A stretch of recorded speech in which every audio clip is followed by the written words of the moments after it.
প্রিয় দর্শক, শুভ সন্ধ্যা। আশা করছি যে যেখানেই আছেন খুব ভালো আছেন, সুস্থ আছেন। আপনাদের সকলকে আমন্ত্রণ জানাচ্ছি স্টেম ক্লাব বাংলাদেশের নিয়মিত আয়োজন স্টেম ডায়ালগ 2020 এর আজকের পর্বে। আজকে আমরা স্টেম ডায়ালগ 2020 এর পঞ্চম পর্বে রয়েছি এবং আজকের পর্বে যে বিষয়টি নিয়ে কথা আমরা আলোচনা করতে যাচ্ছি সেই বিষয়টি খুবই সমসাময়িক এবং অত্যন্ত যুগোপযোগী। আজকের প্যানেল ডিসকাশনের টপিকটি হচ্ছে stem education and women empowerment.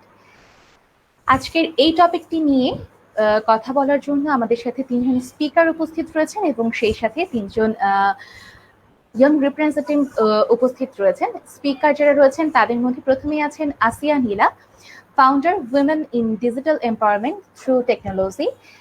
রয়েছেন Aliya Shahnaz, partner business manager, Bangladesh, Nepal and Bhutan, VMware থেকে। এবং রয়েছেন Pratyasha Saha, visiting researcher, third space research group থেকে, এবং তার ডিপার্টমেন্ট হচ্ছে computer science, university of Toronto.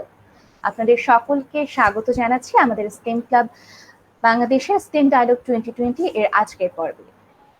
এবং সেই সাথে আমরা আজকে চারজন ইয়ং রিপ্রেজেন্টেটিভকে দেখতে পাচ্ছি। তারা হচ্ছেন তামান্না ফেরদৌস, ইউনাইটেড ইন্টারন্যাশনাল ইউনিভার্সিটি থেকে। রয়েছেন জিন্নুরাইন জিন, ওয়ার্ল্ড ইউনিভার্সিটি বাংলাদেশ থেকে। Rajshahi government education board school and college থেকে রয়েছেন শান্তিজা জামাল শিফা, এবং নারায়ণগঞ্জ গভর্নমেন্ট মহিলা কলেজ থেকে আমাদের সাথে যুক্ত হয়েছেন মহুয়ালতা। স্টেম এডুকেশন এবং উইমেন এম্পাওয়ারমেন্ট অর্থাৎ স্টেম শিক্ষা এবং সেই সাথে নারীর ক্ষমতায়ন, এই টপিকটি নিয়ে আজকে আমরা কথা বলবো এবং কিভাবে স্টেম এডুকেশনের সাথে নারীর ক্ষমতায়ন বিষয়টি জড়িত সেটা নিয়েও আমরা কথা বলবো। শুরুতেই যেই প্রশ্নটি আমি আসিয়া নীলা ম্যামের কাছে করতে চাই সেটি হচ্ছে যে বর্তমানে খুব প্রচলিত একটু শব্দ হচ্ছে ফেমিনিজম।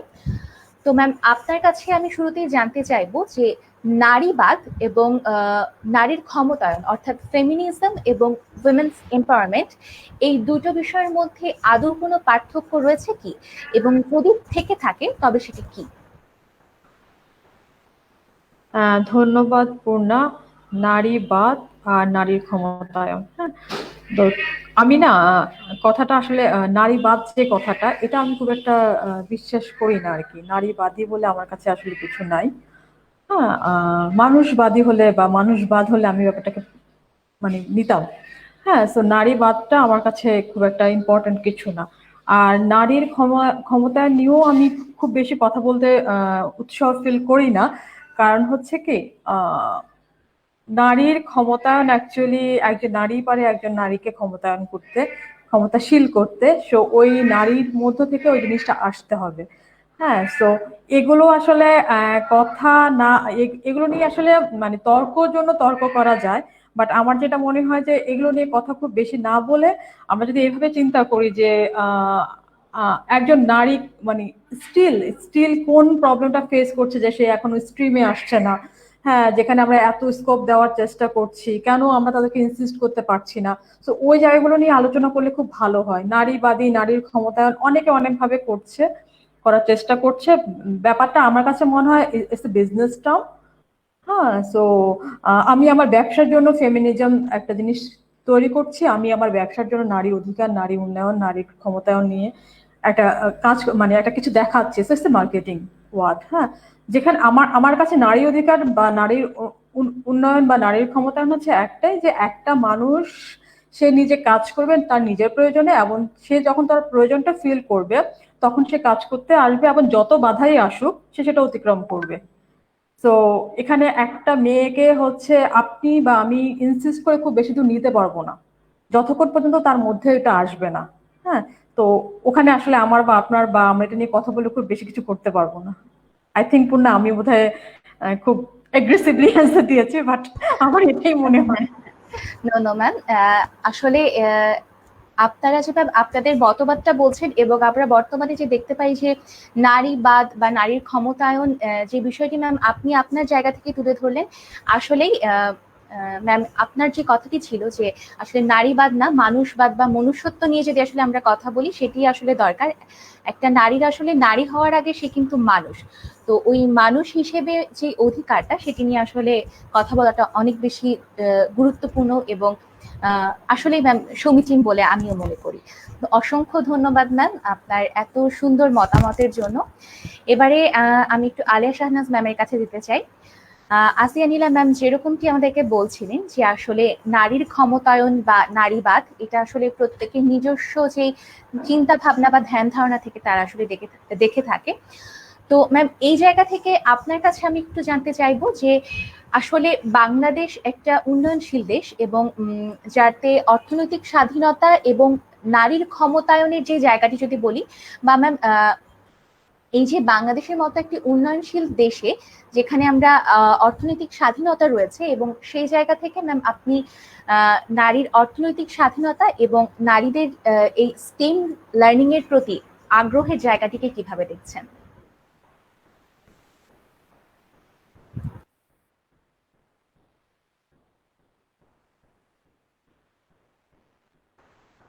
ম্যাম খুব সম্ভবত আপনার কথা শোনা যাচ্ছে না। অন্য কেউ কি শুনতে পাচ্ছেন? ম্যাম শুনতে পারছেন না?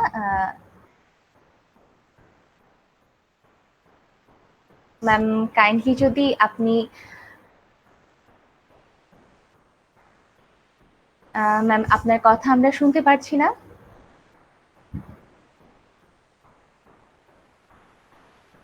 ম্যাম আপনার কথা আমরা শুনতে পাচ্ছি না। কাইন্ডলি যদি ম্যাম আপনি রিকানেক্ট করতেন তাহলে সম্ভবত আমরা আপনার কথাটা শুনতে পারতাম।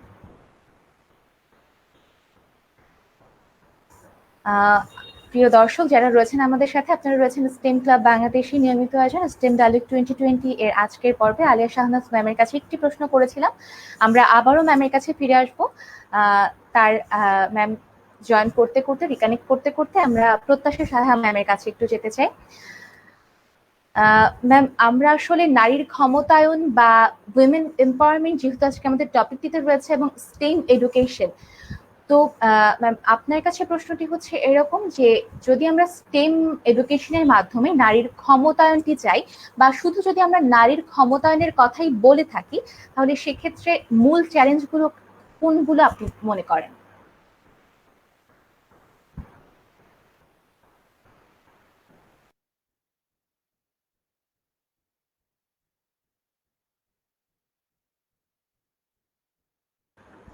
প্রত্যাশা সাহা ম্যাম আপনি কি আমাকে শুনতে পাচ্ছেন?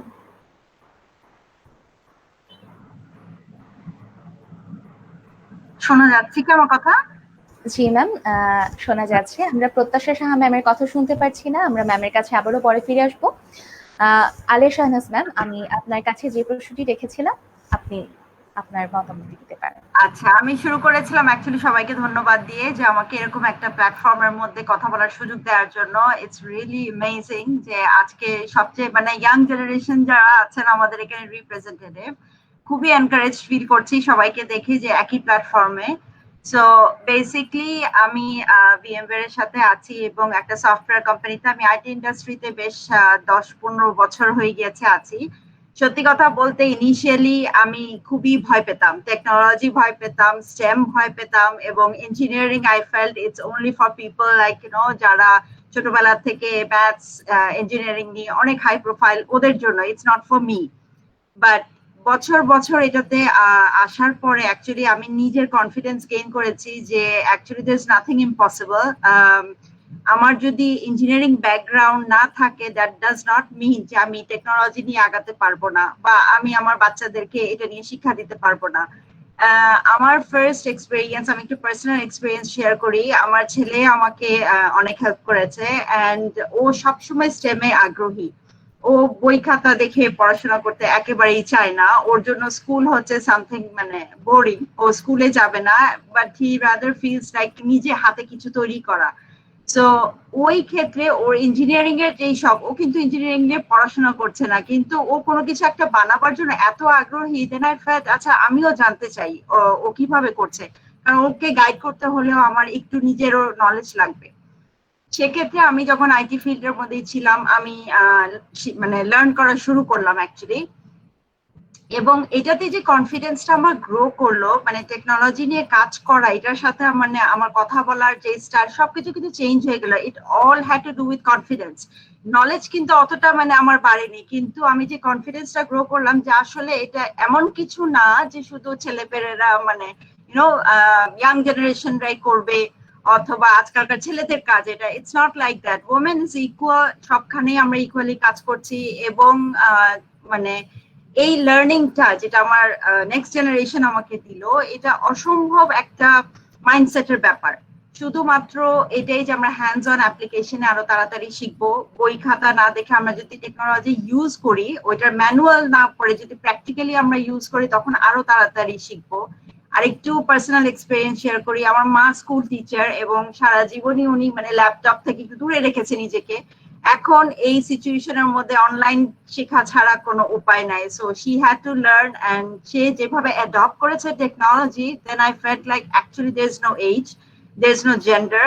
আর স্টেমের ক্ষেত্রে প্রতিটা বিষয়ের মধ্যে আমরা সবাই আসলে একসাথে আগাতে পারি, এখানে কোনো মানে ডিফারেন্স নাই, ছেলে মেয়ে নাই, কোনো ছোট বড় নাই, everyone can be on the same path.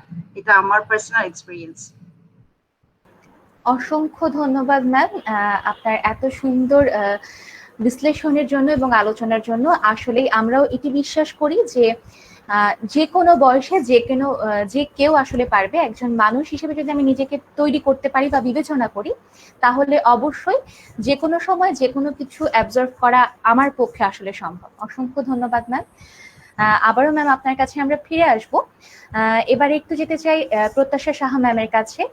Ma'am, যে বিষয়টি আসলে আপনার কাছে জানতে চাচ্ছিলাম, যে আমরা আসলে দেখছি যে পূর্বের তুলনায়, অর্থাৎ যদি এইভাবেই বলি যে আমার মা বা আমার নানা নানি দাদা দাদিরা যখন ছিলেন ওই আমলগুলোর থেকে এখন আমরা দেখতে পাচ্ছি যে নারীরা বা মেয়েরা অনেক বেশি শিক্ষিত হচ্ছে। তো আপনার কাছে প্রশ্নটি হচ্ছে ম্যাম, যে নারী শিক্ষার হারটি যেরকম বাড়ছে, ঠিক তার সাথে কি তাল মিলিয়ে নারীর ক্ষমতায়নটা কি হচ্ছে?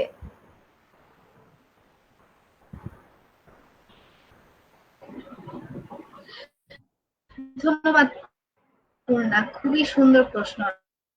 আসলে মানে খুবই সময় উপযোগী প্রশ্ন। হ্যাঁ, আমরা আসলে দেখতে পাচ্ছি যে শিক্ষার হার বাড়ছে। শিক্ষার হার বলতে যেটা আমরা বুঝি যে ক্লাস 5 পর্যন্ত বেশি শিক্ষার্থী পড়ছে, বা ক্লাস এসএসসি বেশি শিক্ষার্থী দিচ্ছে, জিপিএ 5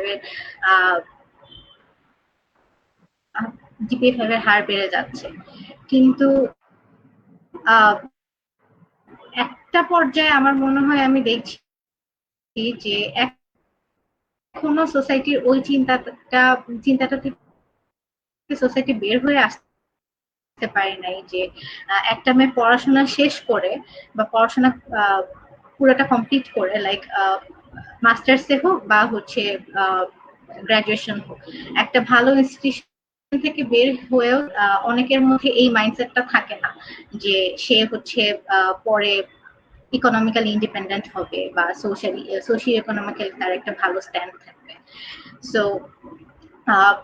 অনেক ফ্যামিলিতে তো আমি এখনো দেখি যে অনেক শিক্ষিত ফ্যামিলি তারা চাচ্ছে না যে বাসার মেয়ে হচ্ছে জব ফেলিয়ার আছে। যখনই একটা মেয়ে হচ্ছে যখনই আমি বলবো যে ঘরের বাইরে পা রাখছে, তো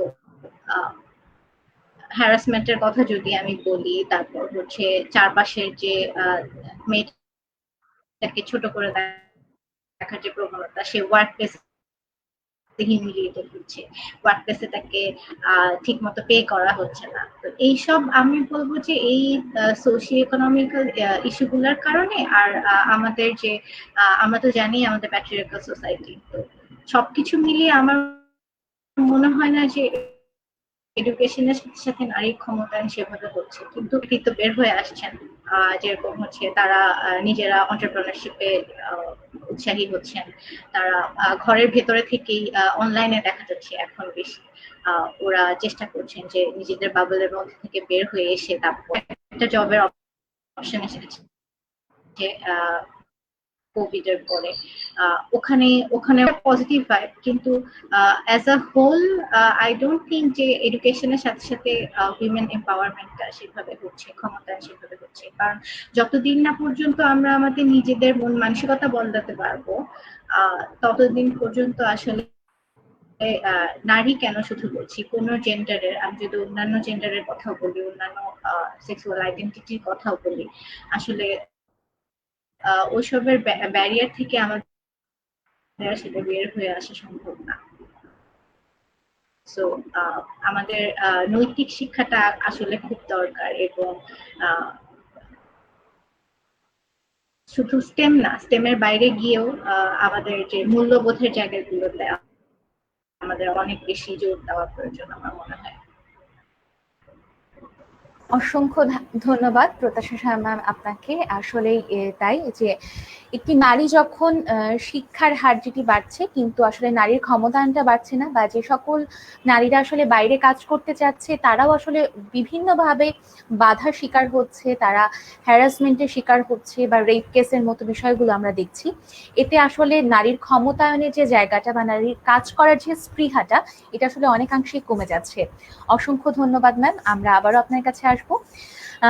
আসিয়া নীলা ম্যামের কাছে একটু যেতে চাই, এবং ম্যামের কাছে আসলে প্রত্যাশা সাহা ম্যাম যেমনটি বলছিলেন যে আসলে আমাদের নৈতিকতার জায়গাটা বা মূল্যবোধের জায়গাটা আসলে অনেক বেশি উন্নয়ন হওয়া প্রয়োজন।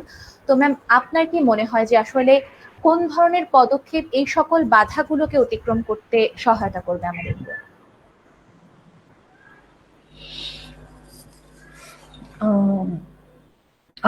কোশ্চেনটা কি নারীর ক্ষমতায়ন নিয়ে?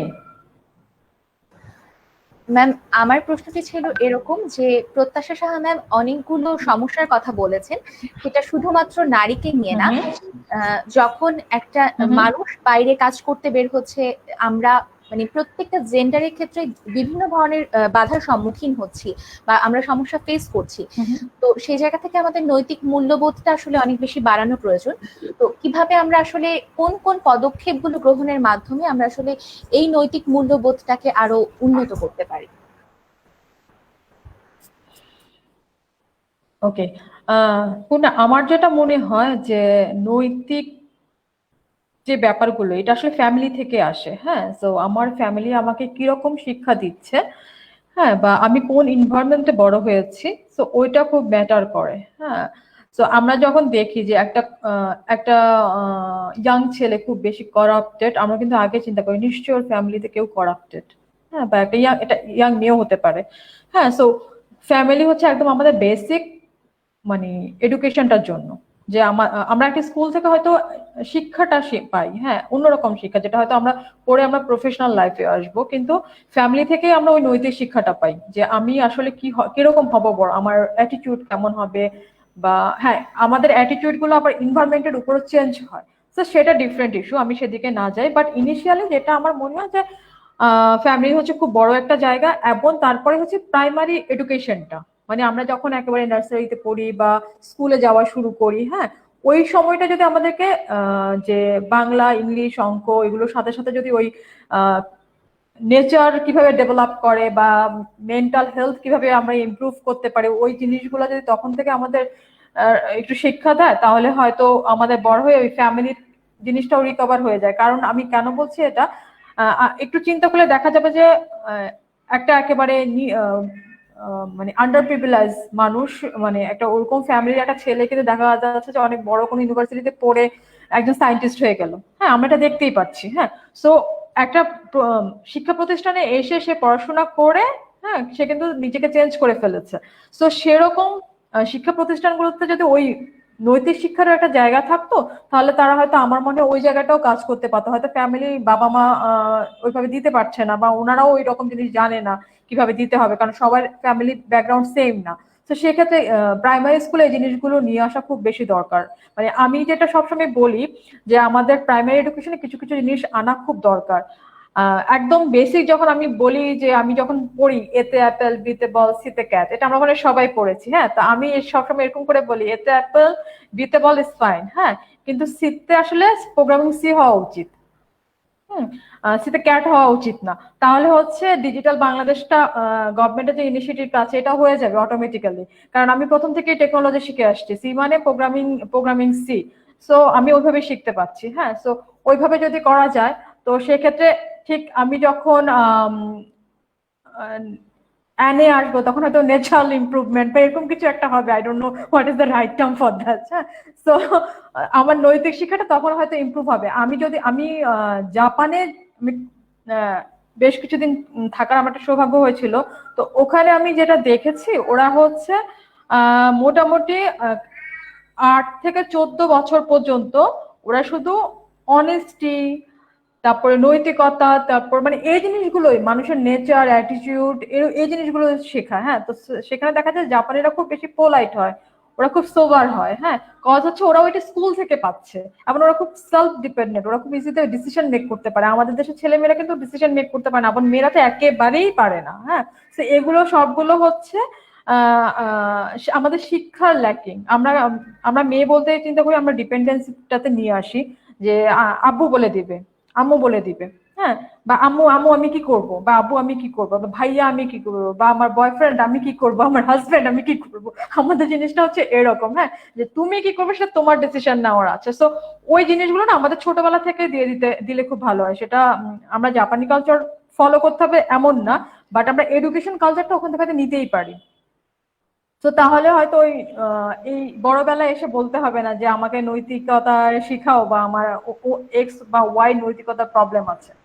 হ্যাঁ, তো আমরা হয়তো তখনই সব মানে প্রাইমারি এডুকেশন আসলে খুব ইম্পর্টেন্ট, আর এই যুগে অনেক বেশি ইম্পর্টেন্ট। কারণ হচ্ছে ওটা হচ্ছে একেবারে র থিংস। তো আমি রটা আমরা মাটি যখন চিন্তা করি না, আমরা একটা যখন মানে মূর্তি বানাবো, তো আমরা সবসময় মাটির কথা চিন্তা করি যে মাটি দিয়ে আমি মূর্তি বানাবো। যখন বানায় ফেলি ওটা কিন্তু একটা শেপ, এখন শক্ত হয়ে যায়, কিচ্ছু করার নাই। কিন্তু যখন মাটিটা থাকে, আমরা পানি যখন দিই তখন কিন্তু এটাকে আমরা নার্চার করতে পারি, অনেক রকম শেপ দিতে পারি। সো একদম বেসিক এডুকেশনটা হচ্ছে একদম ছোটবেলায় আমরা যখন প্রাইমারিতে যাই, যেই এডুকেশনটা আমরা নিই, যেই অ্যাটিটিউড গুলো আমরা শিখি, সেটাই আমরা সারা জীবন ক্যারি করি। সো আমার যেটা সবসময় মনে হয় যে প্রাইমারি থেকে এভরিথিং শুরু করা উচিত। Thank you. অসংখ্য ধন্যবাদ ম্যাম এত সুন্দরভাবে বিষয়টি বলার জন্য।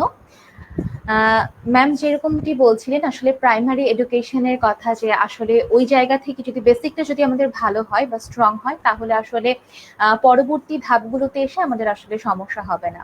আমরাও এটি কামনা করি। ওই জায়গা থেকে এবারে আলিয়া শাহনাজ ম্যামের কাছে যেতে চাই যে ম্যাম, আমরা আসলে দেখতে পাই বর্তমান বাংলাদেশের প্রেক্ষাপট যদি আমরা চিন্তা করি, তাহলে দেখতে পাই যে টেকনিক্যাল সাবজেক্টগুলোতে অর্থাৎ ইঞ্জিনিয়ারিং, ম্যাথমেটিক্স বা টেকনোলজি রিলেটেড যে সাবজেক্টগুলোতে, এগুলোতে আসলে মেয়েদের আগ্রহ খুব কম, বা মেয়ে প্রোগ্রামার আমরা খুব কম পাচ্ছি। তো এই জায়গাটি আসলে ম্যাম আপনার কি মনে হয় যে কেন মেয়েরা এই জায়গার প্রতি আগ্রহ পায় না বা আগ্রহী হয় না কেন তারা? কথা শোনা যাচ্ছে? আমার চেক করে নিই। জি ম্যাম, শোনা যাচ্ছে। আচ্ছা, আমি থ্যাংক ইউ এই কোয়েশ্চেনটা জিজ্ঞেস করার জন্য। এই কোয়েশ্চেনটা আসলে আমার খুবই ক্লোজ টু হার্ট, বিকজ এটা কিন্তু একটা মাইন্ডসেটের ব্যাপার। আমি আগেও বলেছি, এই যে একটা মাইন্ডসেট যে মেয়েরা আগ্রহী না, এটা কিন্তু ঠিক না। এটা আমাদের নিজেদেরই একটা অ্যাজাম্পশন। আমি কেন বলছি, কারণ আমি রিসেন্টলি একটা প্রোগ্রাম করেছিলাম আমার অর্গানাইজেশনে। ওখানে আমি স্কুলের বাচ্চাদেরকে এনে I did some kind of a virtual event, যেখানে ওরা মানে সুযোগ দেওয়া হয়েছিল যে আমাদের ইন্টারন্যাশনাল যেই লিডারশিপ টিম আছে ওনাদের সাথে কথা বলবে, মানে সিইও, এমডি, এবং দে ক্যান আস্ক এনিথিং। ওদের মনে যা প্রশ্ন আসে সেটাই জিজ্ঞেস করতে পারবে। তো ম্যাক্সিমাম যে ছোট ছোট বাচ্চারা, মানে স্পেশালি মানে মেয়ে বাচ্চারা, ফিমেল যারা, ওদের কোয়েশ্চেনটা ছিল যে কিভাবে আপনারা আমার প্যারেন্টসকে কনভিন্স করবেন that I want to learn programming. এই যে আপনারা এই পজিশনের মধ্যে আছেন, মানে ওরা ডাক্তার হতে চায় না, বা ওরা শিখতে চায় ইঞ্জিনিয়ারিং, ওরা শিখতে চায় প্রোগ্রামিং, কিন্তু ওরা প্যারেন্টস থেকে কনভিন্স করতে পারছে না। তো সেখানে আমার একটা মাইন্ডসেট পুরাই চেঞ্জ হয়ে গেল যে আই থট হয়তো প্যারেন্টসরা চাচ্ছে কিন্তু বাচ্চারা হয়তো ভয় পাচ্ছে বা আগাতে চাচ্ছে না। কিন্তু আজকালকার জেনারেশন, স্পেশালি গার্লস, ওরা কিন্তু শিখতে চাচ্ছে। ওরা প্রোগ্রামিং এর মধ্যে এত interested, they are more interested to learn how this computer works, আর এই ধরনের জিনিসগুলা যেগুলো হয়তো আমাদের ছোটবেলায় মাথায় কখনোই আসে নাই। মানে আমরা হয়তো চিন্তা করতাম যে টাইপিং শিখবো অথবা কম্পিউটার চলছে শিখবো। সো ওই যে একটা অ্যাজাম্পশন নিয়ে আমরা থাকি যে ওরা প্রোগ্রামিং এ আসতে চায় না বা টেকনোলজিতে আগাতে চায় না, এটা হচ্ছে এনকারেজমেন্ট। আমরা যত বেশি ওদেরকে মোটিভেট করব অ্যাজ প্যারেন্টস, আমি বারবার ঘুরে ঘুরে প্যারেন্টস এ আসি because I am a parent, আর আমি দেখেছি এই চেঞ্জেস গুলা যে encouragement is very much required. যত উৎসাহিত করব, যত ওদেরকে দেখাবো যে ইটস নট লাইক তোমার ডিগ্রি থাকতে হবে, তোমার তোমার স্কিলটা থাকলেই যথেষ্ট। You need to know how things work. ছোটখাটো জিনিস যেগুলো আমাদের বাসার চারপাশে চলছে, এগুলো কিভাবে কাজ করছে, কোন মেকানিজম গুলো এগুলাকে কাজ করছে, এই যে অটোমেশন প্রসেস গুলো এক একটার পর এক একটা হচ্ছে ইন্ডাস্ট্রি গুলো চলছে, এই অটোমেশনের পিছনে আসলে নলেজটা কোথা থেকে আসছে, ওই চিন্তাধারা যখন ওই যে আসি আপু যেটা বললেন যে ফ্যামিলি থেকে আসে, আমরা যদি ছোটবেলা থেকে আসলে এগুলো বুঝাতেই করি যে rather than looking at a thing that this is working just fine, আমরা যদি শিখাতে চাই যে এটা কিভাবে কাজ করছে ওটা শেখার চেষ্টা করো, অটোমেটিক্যালি কিন্তু এটা চলে আসবে। আর সত্যি কথা, এই জেনারেশন আর আমাদের জেনারেশনের মধ্যে যে লার্নিং প্যাটার্নটা আছে, এটার মধ্যে আকাশ পাতাল ডিফারেন্স। আমরা আগে যেরকম বললেন যে স্কুলের টিচারকে বা অন্য কাউকে জিজ্ঞেস করতাম যে ডিসিশন কিভাবে বের করবো, আমি 100% এগ্রি করি। আমাদের বাচ্চারা কিন্তু এটা করছে না। আমাদের বাচ্চারা কিন্তু আমাদের ডিসিশন বোঝার আগে বলে দাঁড়া একটু গুগলে চেক করে নি তুমি কি বলছো এটা ঠিক কিনা। সো ওইটা আমাদের জন্য আসলেই প্রাউড হওয়ার মতো মানে একটা সিচুয়েশনের মধ্যে আছেন। বাংলাদেশ কোনো অংশে আমার কাছে মনে হয় না মানে ফিমেল হোক বা Bangladesh as a next generation পিছিয়ে আছে। আমরা অনেক আগে আছি আর ইনশাআল্লাহ ফিউচারে আরো আগাবো। Thank you. অসংখ্য ধন্যবাদ ম্যাম আপনাকে। আমরা আবারও ফিরে আসব। আমাদের সাথে প্রত্যাশা সাহা ম্যাম রয়েছেন। ম্যামের কাছে একটু জানতে চাই যে ম্যাম, আমরা আসলে স্টেম এডুকেশনটা সম্পর্কে জানি এবং স্টেম এডুকেশন আসলে বিভিন্নভাবে কাজ করছে এবং শিক্ষার্থীদেরকে আসলে স্টেম ক্লাব বাংলাদেশ আমরা কাজ করছি যাতে একদম প্রাইমারি লেভেল থেকে আমরা স্টুডেন্টদেরকে এই স্টেমের বিষয়গুলোতে আমরা যাতে তাদেরকে আগ্রহী করে তুলতে পারি। ম্যাম, আপনার কাছে প্রশ্নটি হচ্ছে যে আপনি কিভাবে দেখেন যে নারীর ক্ষমতায়নের বিষয়ে আসলে স্টেম এডুকেশনটা কিভাবে ভূমিকা রাখছে?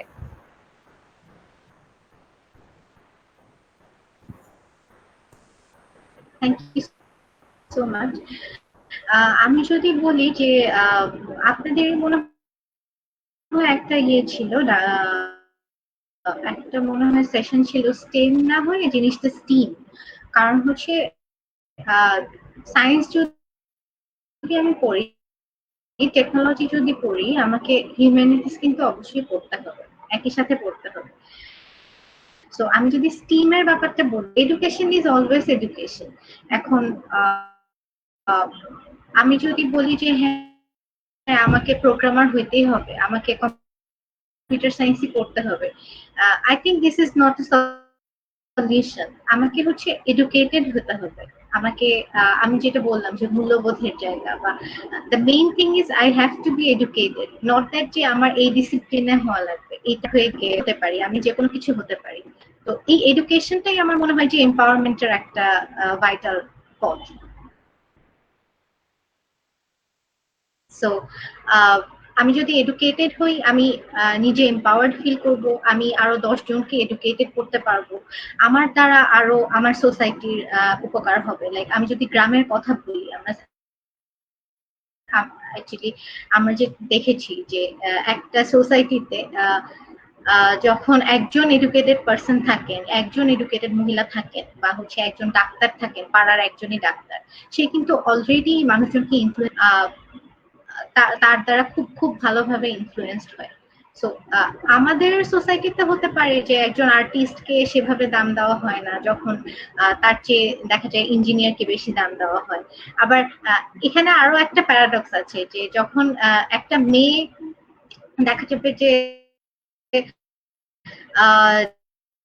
চাচ্ছে যে কম্পিউটার প্রোগ্রামিং শিখতে, বা হচ্ছে কম্পিউটার নিয়ে এক্সপার্ট হতে, বা হচ্ছে একটা মেয়ে চাচ্ছে মেকানিক্যাল ইঞ্জিনিয়ারিং পড়তে, তখন দেখা যাচ্ছে ওকে নিরুৎসাহিত করা হচ্ছে, ওকে বলা হচ্ছে আচ্ছা তুমি আর্টস এর সাবজেক্ট নাও বা সামথিং। তো আমার মনে হয় গোড়া তো স্টেম না, কোনো সাবজেক্টকে হেয় করে দেখা বা কোনো সাবজেক্টকে একটু মনে করা যে না এইটা, আমি কিন্তু আমার মনে হয় যে সোশ্যাল সায়েন্সে অনেক অনেক বেশি ক্রিটিক্যাল অ্যাসপেক্টস থাকে। আহ অনেক অনেক চিন্তার ইয়ে থাকে, ক্রিটিক্যাল থিওরি, মানে অল দিস ইন্টারেস্টিং স্টাফ, যেটা আসলে প্রোগ্রামিং বা হচ্ছে রকেট সায়েন্সের থেকে কোনো অংশেই আসলে কম না। আমার ব্যাকগ্রাউন্ড ছিল হচ্ছে ফিজিক্সে। যখন আমি ভর্তি হয়েছি ফিজিক্সে, তখন আমাকে বলছে যে মেয়ে তুমি ফিজিক্স পড়ে কি করবা। তো আমার মনে হয়েছে যে ফিজিক্স খুবই মানে কি বলবো, খুবই elite subject. As a girl আমি সেই চ্যালেঞ্জটা নিয়েছিলাম ফিজিক্স পড়ার। কিন্তু এখন আমার ফিল্ডটা অনেকটা ইন্টারসেকশনাল, যে আমি নিয়ে কাজ করছি। এখন দেখছি যে অ্যাকচুয়ালি ফিজিক্সের চেয়ে এটা কোনো অংশে কম না। এইটা অ্যাকচুয়ালি পিপলের উপর আরো বেশি ইম্প্যাক্ট ফেলতে পারে। টেকনোলজি এখন তো আমরা যদি ডিজিটাল বাংলা ডেভেলপমেন্টের একটা সিঁড়ি, সো ওই জিনিসটাও একই সাথে ইম্পর্টেন্ট। সো আমার মনে হয় যে এডুকেশন অ্যাজ আ হোল যে এম্পাওয়ার করে, এই জিনিসটা মানুষকে বোঝানো দরকার। আরেকটা যদি উদাহরণ দেই যে কিভাবে আর্টসকে ইগনোর করা হয়, যে আমার মায়ের কথা যদি বলি, আমার মা হচ্ছে যখন পড়াশোনা করেছেন তখন তার ইকোনমিক্যাল কন্ডিশন খুব বেশি ভালো ছিল না, খুবই অজপাড়াগা থেকে উঠে আসছেন। এখন এখন আসলে উনি খুবই সেন্ট্রাল ব্যাংকে আছেন, খুবই বড় একটা পজিশনে ছিল, কিন্তু তার অ্যাকচুয়ালি ইকোনমিক্যাল কন্ডিশন এত বেশি ভালো ছিল না যে সে সায়েন্সের বই কিনতে পারে। সো এখনো কিন্তু ডাক্তার হতে গেলে বা হচ্ছে ইঞ্জিনিয়ার হতে গেলে কস্টটা কিন্তু খুবই হাই। যদি আমি পাবলিকে চান্স না পাই, প্রাইভেট থেকে পড়ার কস্টটা খুবই হাই। সো এই ক্ষেত্রে আমার মনে হয় গভর্নমেন্টের কাজ করা দরকার, যে এই জিনিসগুলোকে আরো বেশি কিভাবে করে তোলা যায়, কিভাবে আরো বেশি মানুষের কাছে পৌঁছে দেওয়া যায়। তো এটা নিয়ে কাজ করার অনেক বেশি সুযোগ আছে। তো সায়েন্স না পড়ে দেখা গেছে আর্টসে ভর্তি হয়েছে, ইকোনমিক্যাল কন্ডিশন ভালো ছিল না, তাই একটা সুপিরিয়র না। সো এটা একটা মাইন্ডসেট হতে পারে। সো আমি বলবো যে অ্যাজ আ হোল আমাদের এডুকেশনের উপর গুরুত্ব দেওয়া দরকার, রাদার দ্যান স্টেম উইমেন এম্পাওয়ারমেন্টের ক্ষেত্রে। অসংখ্য ধন্যবাদ ম্যাম আপনাকে। আমরা আসিয়ানিলা ম্যাম আপনার কাছে আবারও যেতে চাচ্ছি। ম্যাম, আপনার যে অর্গানাইজেশনটা রয়েছে, আমরা জেনেছি যে সেই অর্গানাইজেশনটা আসলে কাজ করছে নারীদেরকে নিয়ে, এবং যেটা কিনা women in digital empowerment through technology. তো ম্যাম, আপনার কাছে ম্যাম অনুরোধ করছি যে আপনি আপনার যে অর্গানাইজেশনটা রয়েছে সেটি নিয়ে যদি কিছু বলতেন।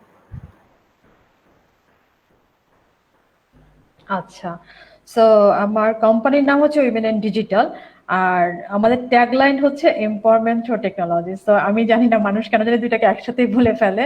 তো ট্যাগলাইনটা হচ্ছে অ্যাকচুয়ালি আমরা মানুষকে এম্পাওয়ার করি টেকনোলজির মাধ্যমে, হ্যাঁ, মেয়েদেরকে না কিন্তু। আর কোম্পানির নাম হচ্ছে উইমেন ইন ডিজিটাল। সো আচ্ছা, ওয়াই উইমেন ইন ডিজিটাল? হ্যাঁ, যদি আমি একটু ব্যাকে যেতে চাই, গল্পটা হচ্ছে 2012। সো ডিজিটাল বাংলাদেশ একটা ডিক্লেয়ার হয়। এখনকার যে আওয়ামী লীগ গভর্নমেন্ট সেই ডিসিশনটা নেন, ওনারা ডিজিটাল বাংলাদেশ করবেন। তো আমার বাবা হচ্ছে একজন freedom fighter and he was super happy, কারণ বাংলাদেশ ডিজিটাল হবে, সো এটা খুব বেশি একটা বড় কিছু তার কাছে মনে হলো, কারণ সে তো মুক্তিযোদ্ধা, সে দেশ মানে গঠনে সাহায্য করেছে, হ্যাঁ, সো দেশ বানাতে সাহায্য করেছে। সো সেক্ষেত্রে তার কাছে এটা খুব বড় ব্যাপার যে দেশটা এখন ডিজিটাল হবে। আর অনেস্টলি স্পিকিং, আমি হচ্ছে একজন কম্পিউটার ইঞ্জিনিয়ার, বাট আমার কাছে কিন্তু সেটা ম্যাটার করে না দেশ ডিজিটাল হলো নাকি আমি ডিজিটাল হলাম, হ্যাঁ। সো সে খুব এক্সাইটেড, এবং সে গল্প করছে তার ফ্রেন্ড সহ যে গভর্নমেন্টের এটা খুব ভালো একটা ইনিশিয়েটিভ হয়েছে। তো আমি হচ্ছে অফিস থেকে বাসায় ঢুকছি, আমি শুনে ফেললাম কথাটা। তখন আমি একটা কোম্পানিতে সফটওয়্যার ইঞ্জিনিয়ার হিসেবে জব করি। তো তখন আমি তাকে শুনে না, আমি জাস্ট একটু স্টাক হলাম, কারণ আমার কাছে কেন জানি কথাটা শুনতে ভালো লাগেনি। কজ হচ্ছে আমি যে কোম্পানিতে বা আমি যে অর্গানাইজেশন গুলোতে কাজ করি, যেটা আমি দেখেছি যে মেয়েরা কোডিং জানে না, মেয়েরা টেকনোলজি বুঝে না, মেয়েরা গ্রাফিক্স করলে ভালো, মেয়েরা টেস্টিং করলে ভালো, এগুলোই রেগুলার আমি শুনছি। সো যে দেশে আমি এটা শুনছি এবং যে দেশের হিস্ট্রি, আমি যদি এডুকেশন হিস্ট্রিটা আমি যদি দেখি, সেখানে যদি দেখি যে একজন নারী একটা ডিভাইস অ্যাক্সেস পাচ্ছে না, একটা এডুকেশন মানে প্রপার এডুকেশন পাচ্ছে না একজন নারী, একটা ফ্যামিলিতে যদি ছেলে মেয়ে দুজন থাকে, ছেলেটা এডুকেশনে যে সাপোর্টটা পাচ্ছে একজন নারী পাচ্ছে না। তো আমার কাছে ওই জিনিসগুলো তখন মনে হলো এবং আমি আমার বাবাকে বললাম, দেখো এসব মানে ব্যাপার নিয়ে এক্সাইটেড হওয়ার কিছু নাই, কারণ ডিজিটাল বাংলাদেশ হওয়া কখনোই পসিবল না। তো তখন সে সাথে সাথে আমার কোশ্চেন করলো, তুমি কেন এটা বললে? এবং তার যে ফ্রেন্ড ছিল উনি একজন প্রফেসর, তো উনি আমাকে বললো, মামুনি তুমি কেন এইভাবে বললা? তো আমার রিপ্লাইটা ছিল এরকম যে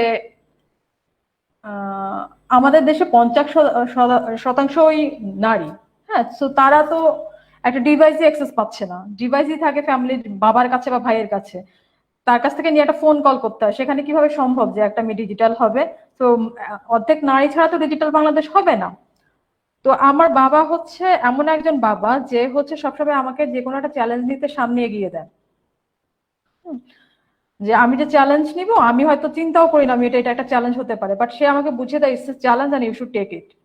এবং সে আমাকে জাস্ট আগায় দেয় আর কি। তো সে আমাকে বলে, দেখো আমি মুক্তিযোদ্ধা, আমি দেশ এনেছি তোমাদের জন্য, আর তুমি হচ্ছে একজন ইঞ্জিনিয়ার।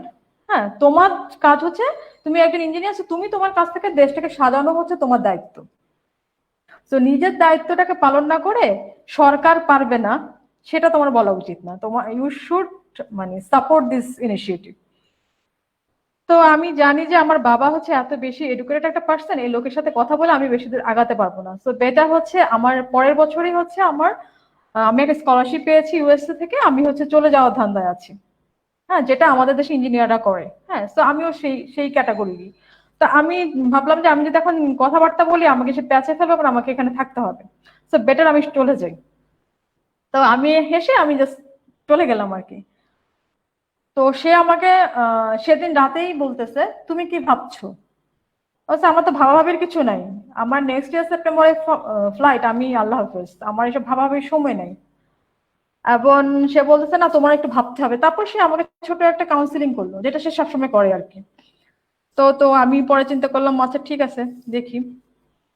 দেন আমি উইমেন ডিজিটালটা ফুলটা ডিজাইন করলাম। এবং আমি যেহেতু অনেক বছর ধরে ইন্ডাস্ট্রিতে কাজ করেছিলাম, তো আমি জানতাম যে অ্যাকচুয়ালি কোথায় কোথায় স্ট্রাগলটা ফেস করে একজন ইঞ্জিনিয়ার মেয়ে। একটা মেয়ের হয়তো আসার ইচ্ছা থাকে এবং এসেও যায়, কিন্তু সবাই আমার মতো এগ্রেসিভ না, সবাই আমার মতো ভয়েস রেস করতে পারে না। হ্যাঁ, এবং তারা ড্রপ আউট হয়। তো আমি ওই জিনিসগুলো জানি।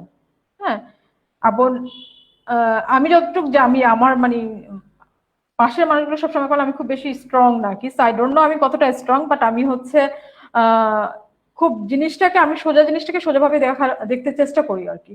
তো যাই হোক, ওখান থেকে উইমেন ইন ডিজিটালের জন্ম। এবং আমি পরে যেটা করলাম, 1 উইকের মধ্যে একটা ফুল বিজনেস মডেল দাঁড় করালাম, করে আমি আমার বাবার সামনে প্রথম প্রেজেন্টেশন দিলাম যে আমি এই করতে চাই। তো সে তখন আমাকে বললো, তোমার স্কলারশিপের কি হবে?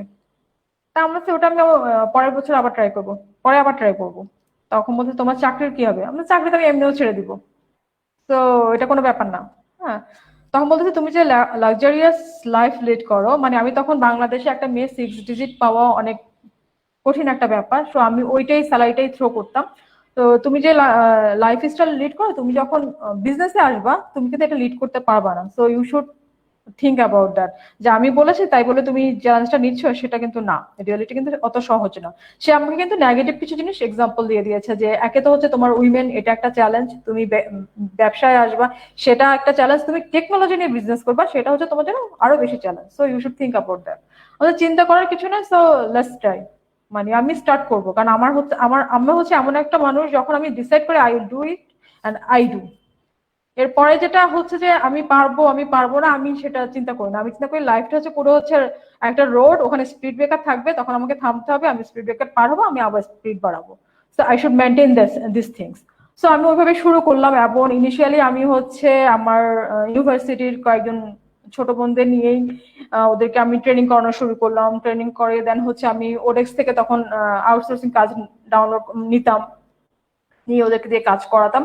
এবং আমি আফটার 8 to 9 মান্থ পরে আমি রিয়েলাইজ করলাম ইটস ওয়ার্ক। সমস্যাটা হচ্ছে আমাদেরকে কেউ এত যত্ন করে পড়ায় না। এবং কনক্রিট জিনিসটা পড়ায় না, যেটা হচ্ছে মানুষের মধ্যে হচ্ছে একজন ইঞ্জিনিয়ার বা একজন ওয়েব ডেভেলপার বা সফটওয়্যার ইঞ্জিনিয়ার হতে হলে আমাকে 4 বছর কম্পিউটার ইঞ্জিনিয়ারিংই শেষ করতে হবে, এবং শেষ করার পরে তারপরে আমি এসে কোথাও ইন্টার্ন করব, তারপর আমি জব করব, ব্লা ব্লা ব্লা অনেক কিছু চিন্তা করে। বাট টেকনোলজি কিন্তু সেটা না। হ্যাঁ, সো যেটা হচ্ছে যে টেকনোলজিটা হচ্ছে এমন একটা ইন্টারেস্টিং জিনিস যেটা হচ্ছে আমি যখন চাই তখনই শিখতে পারবো। আমার বাবা চাইলে এখনো শিখতে পারে, ইভেন আমার দাদা চাইলে সেও শিখতে পারে। এটা হচ্ছে এরকমই একটা জিনিস। হ্যাঁ, সো এটা হচ্ছে ইন্টারেস্ট থাকতে হবে।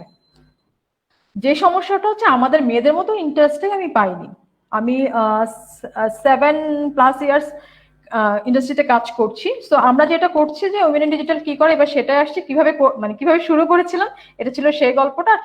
আমরা কাজ করছি হচ্ছে বেসিক্যালি আমরা বিভিন্ন গ্রামে গিয়ে মেয়েদেরকে প্রোগ্রামিং শেখাই এবং ওরা আমাদের সাথে আউটসোর্সিং কাজ করে। আমাদের ঢাকা অফিসে হচ্ছে 25 উইমেন ইঞ্জিনিয়ার আছে যারা ইন্টারন্যাশনাল ক্লায়েন্টের জন্য কাজ করে। আমরা লোকাল মার্কেটে কোনো কাজই করি না, একেবারেই কিছু করি না। আমরা যেটা করি মোবাইল অ্যাপ্লিকেশন, গেমস আর অনলাইন সফটওয়্যার হচ্ছে আমাদের স্পেশালিটি। আমরা ইন্টারন্যাশনাল ক্লায়েন্টের জন্য সেটা করি, এখন মেয়েরাই সেটা করে। এবং বিলিভ মি আমি কিন্তু এখন ডেভেলপ করার সময় পাই না। হ্যাঁ, সো মোটামুটি এইভাবে আমরা সাস্টেন করে যাচ্ছি। আর বাংলাদেশের গ্রামে গিয়ে গিয়ে আমরা টেকনোলজি শেখাচ্ছি। আমরা কিছু জায়গায় আমরা অ্যাম্বাসেডর নিচ্ছি, যেমন আমাদের ঢাকা ইউনিভার্সিটির অ্যাম্বাসেডর কিন্তু প্রত্যাশাও ছিল একটা সময়। সো আমরা অ্যাম্বাসেডর নিচ্ছি, আমরা অ্যাম্বাসেডরদেরকে বিভিন্ন রকম কাউন্সিলিং করছি, কেন টেকনোলজিতে আসা দরকার, দেন হচ্ছে ওদেরকে ন্যাশনাল ইন্টারন্যাশনাল মেন্টর প্রোভাইড করছি, স্পেশাল ইন্টারন্যাশনাল মেন্টরটা প্রোভাইড করছি। সো বাংলাদেশি মেয়েদের সাথে ইন্টারন্যাশনাল লোকজন একটা কানেকশন তৈরি হচ্ছে। সো এভাবে আমরা ইনহাউস অনেক ট্রেনিং করাচ্ছি ওদেরকে। ইভেন আমরা আমাদের যখন কোনো হেল্প লাগে আমরা ওদের কাছে আগে যাচ্ছি যে আমাদের হচ্ছে একজন প্রজেক্ট ম্যানেজার লাগবে, একদম প্রোগ্রামার লাগবে, বা আমাদের এই সাপোর্ট লাগবে, ওরাও আমাদের সেই সাপোর্টটা দিচ্ছে। So we have build a nice community, যেখানে একটা মেয়ে একটা মেয়েকে হেল্প করছে কিন্তু টেকনোলজির মধ্যে দিয়ে। হ্যাঁ, সো এইভাবে উইমেন ইন ডিজিটাল কাজ করে। উইমেন ইন ডিজিটালের অ্যাচিভমেন্ট হচ্ছে বাংলাদেশে প্রথমবার মেয়েদের জন্য ন্যাশনাল হ্যাকাথন ফর উইমেন করেছে, এবং পুরো বাংলাদেশ থেকে আমরা প্রায় 500-550 মেয়েকে ঢাকায় নিয়ে এসেছি। ওরা 36 আওয়ার কাজ করেছে। আমাদেরকে এটাতে সহযোগিতা করেছিল আইসিটি ডিভিশন। এবং আমাদের একটা এসকেলেটর প্রোগ্রাম আছে, digital innovation challenge for women, এবং এটা আমরা প্রতি বছরই করি এবং ইন ফিউচার হয়তো আমরা 1 বছর পর পর করবো। সো এভাবে আমরা মোটামুটি কাজ করছি। এখন পূর্ণারও একটা কোশ্চেন আসতে পারে, আপু আপনি তো প্রথমে বলেন আপনি ফেমিনিজম এবং নারীর ক্ষমতায়ন বিশ্বাস করেন না, কিন্তু আপনি তখন নারীর ক্ষমতায়ন নিয়ে কথা বলে যাচ্ছে। এবার তোমার কোশ্চেনে আমি আসি। এটা কারণটা হচ্ছে কি, আমি যেটা বিলিভ করি, বাংলাদেশে যত আইটি কোম্পানি আছে ওখানে কিন্তু তুমি যদি খুঁজে দেখো মেয়ে দেখবে যে 2%, 1%, ইভেন নাই। হ্যাঁ, আর আমার যে কোম্পানিটা ওখানে 100% উইমেন আছে। সো এখানে জেন্ডার ইকুইটির একটা ইস্যু যে আপনার কোম্পানিতে জেন্ডার ইকুইলিটি হচ্ছে না। অ্যাকচুয়ালি আমি যদি পুরো বাংলাদেশ চিন্তা করি, সো আমি কিন্তু জেন্ডার ইকুইলিটি করছি। অন্য যে কোম্পানিগুলোতে যে কোটাটা রয়ে গেছে মেয়েদের, সেটা আমি ফিল আপ করে দিচ্ছি। হ্যাঁ, সো এখানে হচ্ছে ফেমিনিজমও কিছু না, এখানে নারীর ক্ষমতায়নও কিছু না, এখানে ইম্পর্টেন্ট হচ্ছে টেকনোলজি, এবং I believe technology does not have any gender. হ্যাঁ, সো আমরা কেন এটাকে ডিভাইড করছি? সো উইমেন ইন ডিজিটাল যখন ফিল করবে যে পর্যাপ্ত পরিমাণ মেয়ে আছে এবং আমাকে এখন আর প্রত্যাশাকে খুঁজতে হচ্ছে না, বা আমাকে পূর্ণাকে খুঁজতে হচ্ছে না, বা আমাকে ফেরদৌসি তামান্না ওদেরকে খুঁজতে হচ্ছে না যে আমাকে একজন ডেভেলপার দাও। হ্যাঁ, তখন উইমেন ইন ডিজিটাল ছেলেদেরকেও রিক্রুট করা শুরু করে দিবে। কারণ তখন আমি ভাববো যে হ্যাঁ, মেয়েরা অ্যাভেলেবেল হয়ে গেছে টেকনোলজিতে, আমার এই ইনিশিয়েটিভটা না নিলেও চলবে। তো এটাই হচ্ছে women in digital. Good news হচ্ছে কিছুদিন আগে আমরা ইউএন এর আইটিইউ, বোধহয় তোমরা জানো কিনা আমি জানি না, ইন্টারন্যাশনাল টেলিকমিউনিকেশন ইউনিয়ন, ওখানে হচ্ছে আমরা বেস্ট হচ্ছে ইনোভেশন চ্যালেঞ্জ হিসেবে আমরা অ্যাওয়ার্ড পেয়েছি। So it's a huge thing, কারণ ওখানে হচ্ছে মোটামুটি সব গভর্নমেন্টের থেকে প্রজেক্টগুলো সাবমিট করে। সো আমরা কিন্তু গভর্নমেন্ট বডি না। হ্যাঁ, so we have submitted one project, আসলে উইমেন ইন ডিজিটালে সাবমিট করেছি এন্ড উই ওন। সো এটাই হচ্ছে উইমেন ইন ডিজিটাল। অসংখ্য ধন্যবাদ ম্যাম, এবং স্লিম ক্লাব বাংলাদেশের পক্ষ থেকে অসংখ্য অভিনন্দন জানাই উইমেন ইন ডিজিটালকে। এই ধরনের এত বড় একটি পাওয়া, অবশ্যই এটি বাংলাদেশের জন্য যেমন মানে উইমেন ইন ডিজিটালের পাওয়া যেরকম, ঠিক সেইভাবে আমরা মনে করি যেটা আসলে বাংলাদেশের মানুষ হিসেবে বাঙালির জন্য এবং বাংলাদেশের পাওয়া। অনেক অনেক শুভকামনা থাকবে উইমেন ইন ডিজিটালের জন্য। ম্যাম, আপনি আমাদের কাছ থেকে বলেছিলেন যে একটু যেন আমরা আপনাকে ছেড়ে দিই। ম্যাম, আমাদের সাথে ইয়ং রিপ্রেজেন্টেটিভ রয়েছেন 3 জন। সেই ইয়াং রিপ্রেজেন্টেটিভদের প্রশ্ন রয়েছে ম্যাম আপনাদের কাছে। আমি মহুয়ালতার কাছে যেতে চাচ্ছি। মহুয়ালতা, আপনি আপনার প্রশ্নটি করতে পারেন।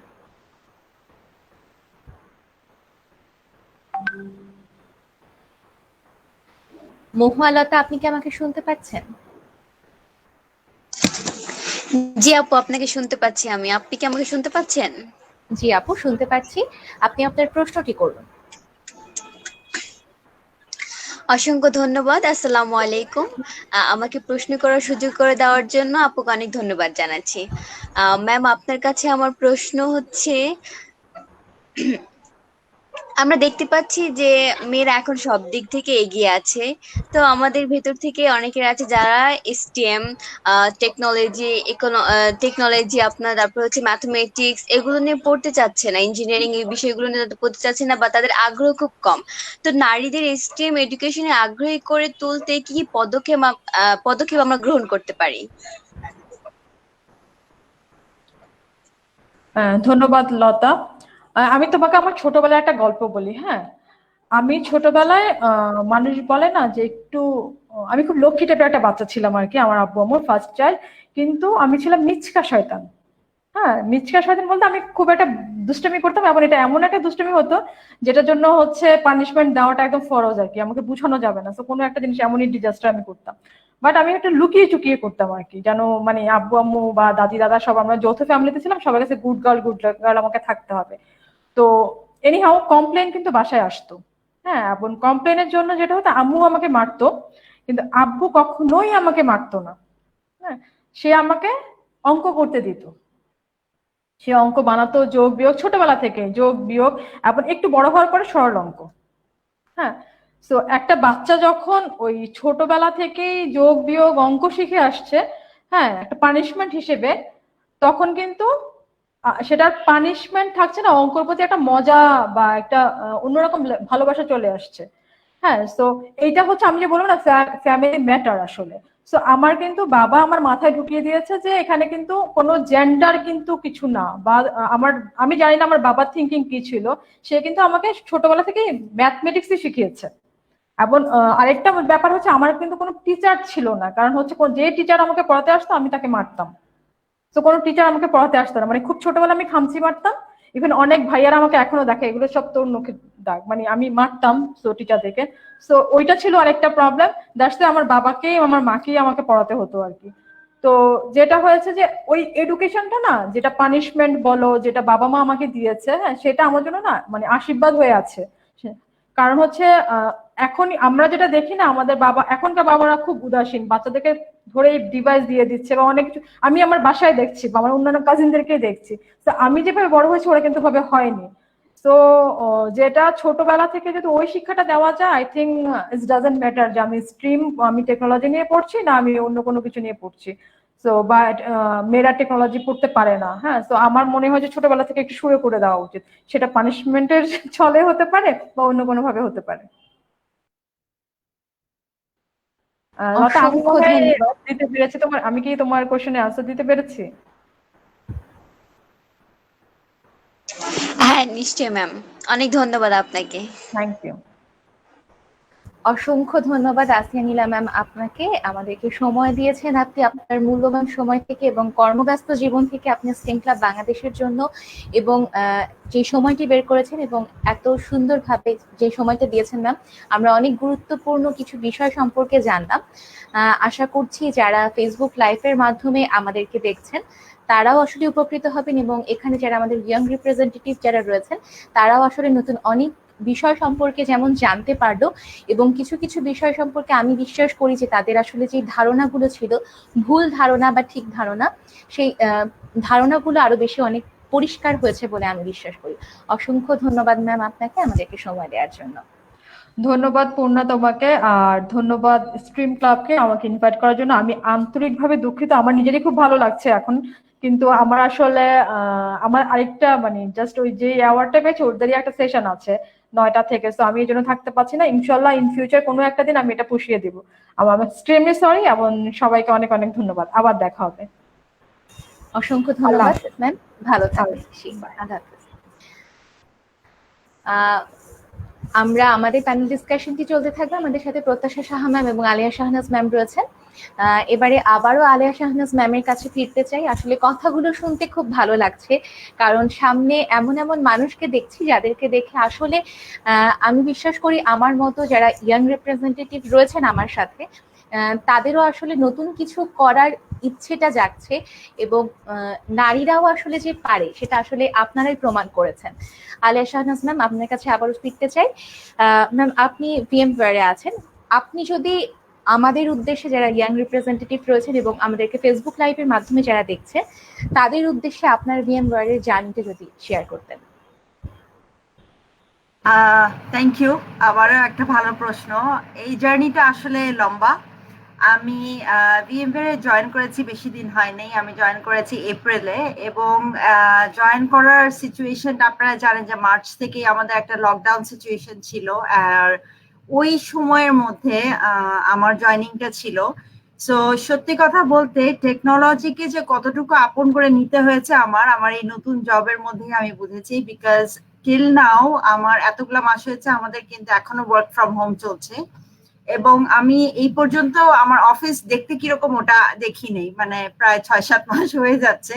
সো অনেকেই জিজ্ঞেস করছে অফিস কেমন লাগছে, এন্ড আমার বলতে হচ্ছে যে আসলে অফিস জিনিসটার যে একটা মাইন্ডসেট আছে যে একটা জায়গায় গিয়ে আমাদের অফিস করতে হবে, ওটা এখন আর নেই। এবং প্রথম দিন থেকেই আমি যেভাবে কানেক্টেড হয়েছি আমার ইন্টারন্যাশনাল যারা রিজিওনাল টিম আছে সিঙ্গাপুরের সাথে, অন্যান্য দেশের সাথে, পাকিস্তান, আফগানিস্তান, ভুটান, নেপাল সবার সাথে কাজ করছি, এবং বাংলাদেশে আমার যে টিম মেম্বার্স আছে ওনাদের সাথে কাজ করছি, সবই তো অনলাইন হচ্ছে, ফিজিক্যালি কাউকে দেখিনি। কিন্তু টিম বন্ডিংটা যে এত স্ট্রং হয়েছে আলহামদুলিল্লাহ, মানে এখানে কাজ করে যে এত উৎসাহিত ফিল করেছি আমি, যে আসলে আমি মানে মনে হয় যে এত বছর আমরা অফিসে কেন যেতাম।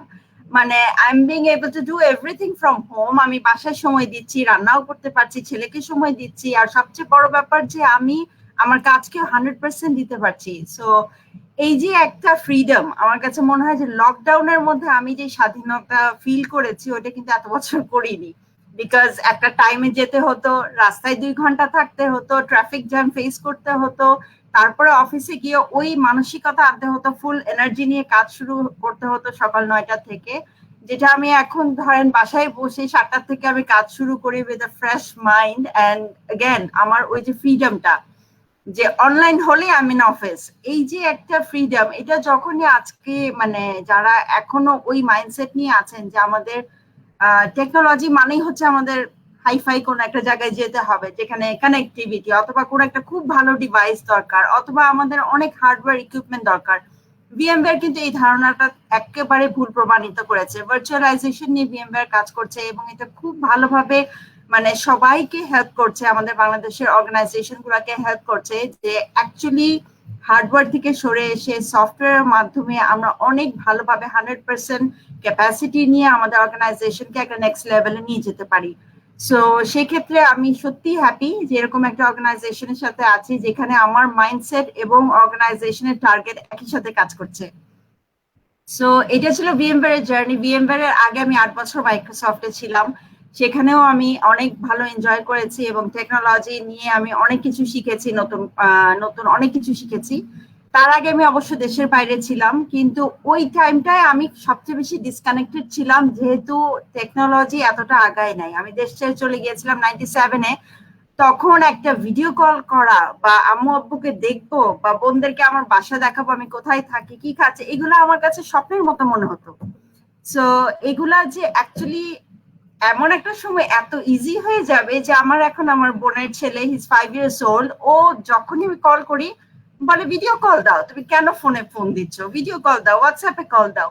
এই যে এতটুকু বাচ্চা থেকে খুবই একটা সিম্পল। আর ছোটবেলায় আমরা শুনতাম এমন একদিন সময় আসবে যখন আমরা ফোনে দেখতে পারবো কার সাথে কথা বলছি। ওই সময়গুলো আমার এখনো মনে আছে। ফোন ধরে আমি অনেক চিন্তা করতাম যাচ্ছে কিভাবে এখানে আমি চেহারা দেখবো, এই ফোন তো এইভাবে ঘুরাতে হয়, রিসিভার ধরতে হয়, কিন্তু এখানে চেহারা কিভাবে আসবে। সো এই যে একটা ট্রানজিশন আমরা ফেস করেছি, এই যে একটা জেনারেশনের মধ্যে মানে হিউজ চেঞ্জেস যে এসছে, মানে আমার ছেলে বলছিল যে এমন হতে পারে লকডাউনের পরে আমরা বলবো যে আল্লাহ বাইরে গেলে কেমন লাগে, মানে খুব অবাক হয়ে যাবে, এত ইউজ টু হয়ে যাবো, বিকজ কোনো কিছু তো মিস করছি না, আলহামদুলিল্লাহ এভরিথিং ইজ দেয়ার, মুভি থিয়েটারও বাসায় আছে, পড়াশোনাও বাসায় আছে, এন্টারটেইনমেন্টও বাসায় আছে, সবই বাসায় আছে। সো সেই ক্ষেত্রে আমার মনে হয় আমার জব লাইফ আর আমার পার্সোনাল লাইফ একই পেসে যাচ্ছে, if I can answer your question. এই ছিল আমার জার্নি। অসংখ্য ধন্যবাদ ম্যাম। খুব জার্নিটা আসলে ম্যাম যেভাবে আপনি বলছিলেন খুব ভালো লাগছিল শুনতে, এবং আসলে এটি মনে করি যেমনটি ম্যাম আপনি বলছিলেন যে লকডাউনের মধ্যে সবকিছু সামলে অফিস করেছেন। আসলে আমার কাছে মনে হয় যে আমরা অনেক বেশি বলি নারীর ক্ষমতায়ন নিয়ে কথা, আসলে পুরুষের থেকে নারী আসলেই অনেক বেশি উপরে। নারী যেভাবে সবকিছু সামলে অফিসটা মেনটেন করতে পারে, একটা পুরুষ কিন্তু সেভাবে পারে না। তো আসলেই নারী অটোমেটিক্যালি আমার কাছে মনে হয় যে নারী যা পারে, নারীর ক্ষমতা আসলে পুরুষের থেকে অনেক অনেক বেশি। অসংখ্য ধন্যবাদ ম্যাম। ম্যাম আমাদের সাথে ইয়াং রিপ্রেজেন্টেটিভ হিসেবে যারা রয়েছেন তাদের মধ্যে থেকে একটি প্রশ্ন নিয়ে আসছি। জিন্নুরাইন জি, আপনার প্রশ্নটি আপনি ম্যামকে করুন। ধন্যবাদ আপু আমাকে প্রশ্ন করার সুযোগ প্রদানের জন্য। ম্যামের কাছে আমার প্রশ্ন, নারীদের দৈনন্দিন জীবনে প্রযুক্তি শিক্ষার প্রয়োজনীয়তা বোঝাতে স্টিম এডুকেশনের ভূমিকা কতটুকু? ধন্যবাদ। অনেক বেশি, ওই যে আমি বললাম সবকিছুই প্র্যাকটিক্যাল, থিওরিতে যা পড়ে আমরা শিখবো, মানে ধরেন একটা মানে সময় লেগে তারপরে আমরা পড়ে পড়ে শিখবো এবং আমরা নিজের মতো করে ইমাজিন করব, কিন্তু আমরা যদি রেগুলার লাইফের মধ্যে এই লার্নিং স্কিল গুলা নিয়ে আসি, যে প্রতিদিন কাজের মধ্যে যদি নিয়ে আসি, তাহলে এটা একদম অন্যরকম একটা ইম্প্যাক্ট ফেলে। এবং এগেন আমি যেটা বলছি যে আমার ছেলে আমাকে একবার বললো যে আমি এরকম একটা মানে ডিভাইস করতে চাই যে আমি যখন ঘুম থেকে উঠে চোখ খুলবো পর্দা যেন অটোমেটিক খুলে যায়। তা আমি, ও তখন অনেক ছোট, মানে হি ওয়াজ অনলি 13 ইয়ার্স ওল্ড, আর আমি বলছি যে এটা হচ্ছে তোমার লেজিনেস এর একটা পার্ট, তুমি আর কত লেজি হবে, ঘুম থেকে উঠে পর্দা খোলো। ও বলে না, আমি বের করতে চাই একটা স্মার্ট হোম হবে আমার, যেটা আমি চোখ মানে আমার মোশন ইন্ডিকেট করে পর্দা খুলে দিবে। খুব আমার তখন মনে হয়েছে যে এটা একটা মানে ওর পার্ট, কিন্তু এটা যে ওর একটা আসলে অ্যাডভান্স থিঙ্কিং এর একটা সাইন ছিল। এবং এই জিনিসটা আমি ধরেন আরো 5 বছর 6 বছর পরে বড় বড় কোম্পানিকে করতে দেখেছি, যে মোশন ইন্ডিকেটর দিয়ে কিভাবে স্মার্ট হোম ডিজিটাল হোম করা যায়, কিভাবে আমরা মানে বাইরে থেকে এসি অন করে দিব, বাইরে থেকে ওয়াশিং মেশিন অন করে দিব। এই যে স্মার্ট হোমের যেই আইডিয়াটা, এগুলো হচ্ছে রেগুলার লাইফের মধ্যে আমাকে যখন টেকনোলজি হেল্প করবে, আমার কাজ কমিয়ে দিবে, গরমের মধ্যে আসার আগে এসি ছেড়ে ঘরটা মানে ঠান্ডা হয়ে আছে, এই ইয়েগুলা আমাদের প্র্যাকটিক্যাল লাইফে অনেক জরুরি। আর এটা যখনই আমরা বুঝবো টেকনোলজি অ্যাকচুয়ালি আমাকে এই ধরনের কমফোর্টেবল লাইফে আগিয়ে নিয়ে যাবে, তখন কিন্তু আমার শিখতে খারাপ লাগবে না, তখন মনে হবে প্রতিদিনই নতুন কিছু শিখি, নতুন কিছু করি। আমি অ্যান্সার দিতে পেরেছি আপনার কোয়েশ্চেনটা? জি ম্যাম, অনেক ধন্যবাদ। অসংখ্য ধন্যবাদ জিনুরাইন জি, এবং বিশেষত অনেক ধন্যবাদ এবং কৃতজ্ঞতা জানাচ্ছি আলিয়া শাহনাজ ম্যাম আপনার কাছে। আসলে প্রত্যেকটা বিষয় এত সুন্দরভাবে ম্যাম আপনারা বলছেন এবং বুঝিয়ে দিচ্ছেন, আসলে আমার মনে হচ্ছে যে যারা রয়েছেন আমাদের সাথে সকলের জন্যই অনেক উপকার হচ্ছে। ম্যাম আবারও আসবো আপনার কাছে, তার আগে প্রত্যাশা ম্যামের কাছে একটু যেতে চাই। ম্যাম আমরা জানি যে আপনি একটা কোম্পানিতে রিসার্চার হিসেবে কাজ করছেন। ম্যাম আপনার কাছে জানতে চাইবো, যেহেতু আপনি এই ফিল্ডটাতে রয়েছেন, আসলে এইখানে নারীর অংশগ্রহণটা কেমন দেখছেন? আসলে এই গবেষণা খাতটাতে আসলে নারীরা কেমন আগ্রহী, বা যদি আগ্রহী হয়েও থাকে তাহলে আসলে তারা কি কোনো প্রতিবন্ধকতার কোনো সম্মুখীন হয় কি?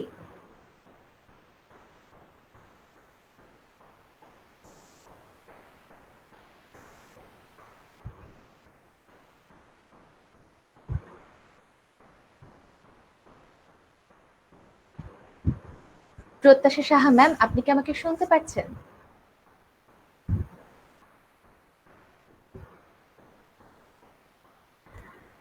দর্শক যারা রয়েছেন আমাদের সাথে ফেসবুক লাইভের মাধ্যমে, আপনারা রয়েছেন স্টিম ক্লাব বাংলাদেশে স্টিম ডায়ালগ 2020 শীর্ষক প্যানেল ডিসকাশনে প্রত্যাশা সাহা ম্যামের কাছে যেতে যাচ্ছি আমরা।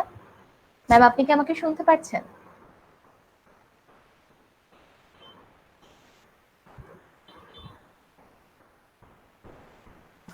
খুব সম্ভবত আসলে হয়তো বা নেট কানেকশনের প্রবলেম হচ্ছে। আসলে আমরা ডিজিটালাইজড হচ্ছি, তবে কিছু সমস্যা থাকবেই। এই সমস্যাগুলোকে মেনে নিয়েই আমাদের সামনের দিকে এগিয়ে চলতে হবে।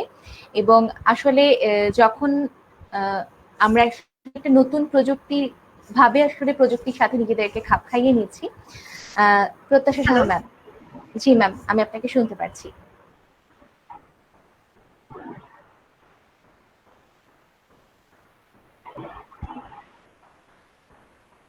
ম্যাম, আপনি কি আমাকে শুনতে পাচ্ছেন?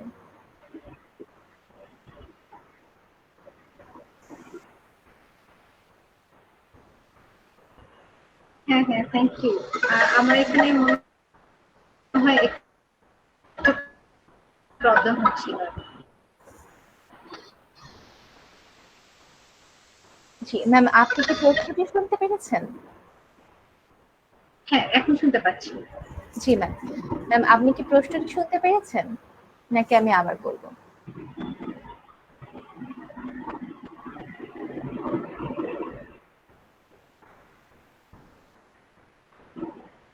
হ্যালো।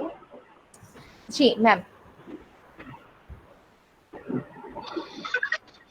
ম্যাম, আপনার কাছে প্রশ্নটি ছিল যে যেহেতু না আপনি না, আমি প্রশ্নটা শুনি নাই। এটা কি একটু রিপিট করেন? হ্যাঁ হ্যাঁ, জি জি ম্যাম, অবশ্যই। ম্যাম, আপনার কাছে হ্যাঁ, ভালো প্রশ্নটি হয়। ছিল এরকম যে যেহেতু আপনি রিসার্চার হিসেবে কাজ করছেন, তো ম্যাম যেহেতু আপনি ফিল্ডটাতে কাজ করছেন, সরাসরি নিজে উপস্থিত আছেন, তো ম্যাম আপনার কাছে জানতে চাই যে এই গবেষণা খাতে নারীদের অংশগ্রহণটা কেমন? আর যদি নারীরা যদি আগ্রহের সাথে এই খাতটিতে এসেও থাকে, ক্ষেত্রটিতে যদি এসেও থাকে, তাহলে আসলে তারা কি ধরনের প্রতিবন্ধকতার সম্মুখীন হয় বা আদৌ হয় কি?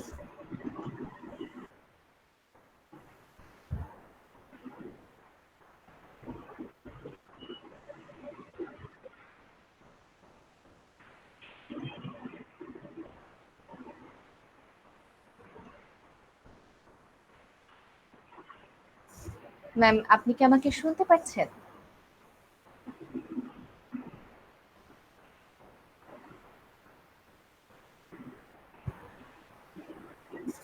যারা রয়েছেন আমাদের সাথে স্টিম ডায়ালগ 2020 এর প্যানেল ডিসকাশনে রয়েছেন আপনারা, এবং আজকে আচ্ছা, আমরা thank you so much for the question. আমি আসলে আমার ভিডিওটা অফ করে দিলাম যেহেতু আমার নেট কানেকশনটা একটু আনস্টেবল জি আজকে। ম্যাম, ওকে করেছিলাম বাংলাদেশে 2016-এ ফিল্ড ওয়ার্ক যেটাকে বলে, যে আমার কাজ ছিল, আমি আগেই বলেছি, টেকনোলজি এবং সোসাইটি, এই দুইটা জিনিস নিয়ে, দুইটার ইন্টারসেকশন। সো আমার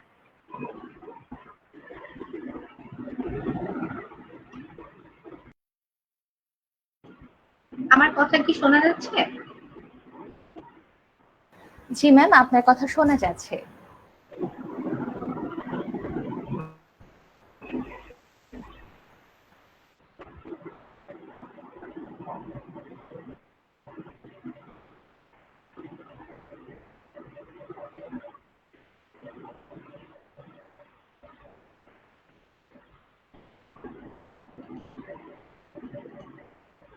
ম্যাম, আপনি কি শুনতে পাচ্ছেন আমাকে?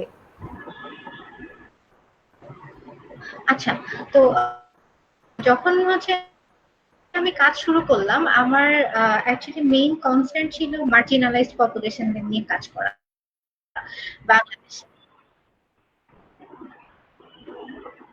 হ্যাঁ, আমি শুনতে পাচ্ছি। মনে হয় কথাতে ল্যাগ হচ্ছে, এর জন্য খুবই ডিজাস্টার হয়ে যাচ্ছে। আচ্ছা, যে প্রশ্নটা ছিল ওটার উত্তরে বলছি যে রিসার্চারদের জন্য কি ধরনের প্রতিবন্ধকতা ফেস করতে হয়। তো যেটা আমার প্রবলেম হয়েছে, আমার যেহেতু ইন্টারেস্ট ছিল মার্জিনালাইজ পপুলেশনদের নিয়ে কাজ করা, তো আমি কাজ করেছি মোটামুটি বেদে সম্প্রদায়ের সাথে, হিজড়া সম্প্রদায়ের সাথে, তাদের টেকনোলজি ইউজ নিয়ে, তারা টেকনোলজি কিভাবে পারসিভ করছে। আমি এথনোগ্রাফি করেছি ঢাকার বস্তিগুলোতে, ওরা কিভাবে টেকনোলজির সাথে পরিচিত হচ্ছে, আমি দেখছি ওরা শেয়ার্ড ফোন ইউজ করছে, যেখানেও আমরা আসলে প্যাট্রিয়ার্কি দেখতে পাই যে ঘরের যে কর্তা ব্যক্তি, যিনি স্বভাবত একজন মেল পার্সন, তার কাছে একটা ফোন থাকে এবং সেই ফোনটা হচ্ছে করে পরিবারের সবাই মিলে। সো নারীর জন্য আমি আলাদা করে কোনো ফোন দেখি নাই। সো মেল কাউন্টার পার্ট যে তার ফোনটা ইউজ করছে সেটাকেই সে নিজের ফোন মনে করে হয়তো কিছু জন্য ইউজ করছে, যেখানে আসলে তার প্রাইভেসি সিকিউরিটি থাকছে না। তো ওদের সাথে কাজ করতে গিয়ে মোটামুটি হরিজন সম্প্রদায় বা মার্জিনালাইজ পপুলেশনের সাথে কাজ করতে গিয়ে যেটা আমার সবচেয়ে বেশি ফেস করতে হয়েছে, যে একটা মেয়ের আসলে ফিল্ডে কাজ করার এক্সপিরিয়েন্স খুব বেশি সুখকর না, বা খুব অনেক চ্যালেঞ্জ নিয়ে তাকে হচ্ছে কাজ করতে হয়। যেরকম হচ্ছে আমি যখন চিন্তা করবো যে আচ্ছা আমি একটু বিদেশ সম্প্রদায়ের সাথে কাজ করবো, সো আমাকে হচ্ছে ঢাকার বাইরে যেতে হচ্ছে। ঢাকার বাইরে যাওয়ার ক্ষেত্রে আমার প্রথমেই হচ্ছে ফ্যামিলি পারমিশন নিতে হচ্ছে, যেটা হচ্ছে আমার ভাই যদি হতো আমার মনে হয় না সেক্ষেত্রে ওর কোনো পারমিশন নেওয়া লাগবে। সো এইটা হচ্ছে ফ্যামিলি থেকে আমি বলবো যে খুব বড় একটা প্রতিবন্ধকতা। স্টাডি তো অনেক পরের ব্যাপার। তো স্টাডির জন্য যখন আমি ফিল্ডে যাব, রাস্তাঘাটে তো প্রবলেম থাকেই, প্লাস হচ্ছে আমি যখন ওই পাড়াতে যাওয়ার পর সবাই একটু অন্যভাবে দেখে। আমি যেটা বলবো যে অনেক কমিউনিটিতেই আমি অনেক ওয়েলকামড হয়েছি, তারা অনেক ভালো, কিন্তু এর মধ্যেও খারাপ কিছু থাকে। সো ওইখানে আমার অনেক চ্যালেঞ্জেস ফেস করতে হয়েছে। আমি যখন হিজড়াপল্লীতে গিয়েছি, যখন হিজড়াপল্লীর বাইরে বের হয়ে এসেছি, তখন কোনো রিক্সা আমাকে নিতে চায় নাই। লোকজন হচ্ছে পয়েন্ট আউট করে বলছে যে দেখো ও হচ্ছে হিজড়াপল্লীর ভিতরে গেছে। আমি জানি না একজন মেল যদি থাকতো ওখানে কি করতো, বা হচ্ছে ওকে ওই ধরনের হ্যারাসমেন্ট মূলক কথাবার্তা শুনতে হতো কিনা। So these are the challenges. আর হচ্ছে আমি যেটা আগেই বললাম যে যখন মানে আমি ইউনিভার্সিটিতে চান্স পেয়েছি, একটা ঢাকার মেয়ে দেখা গেল ও কুয়েটে চান্স পেয়েছে, কুয়েটে পড়তে চাচ্ছে, লাইক ঢাকার বাইরে খুলনাতে গিয়ে পড়তে হবে, তখনই ফ্যামিলির মানুষজন বলে যে হ্যাঁ তুমি কেন ঢাকার বাইরে যাবা, তুমি পড়তে হলে এখানে পড়ো।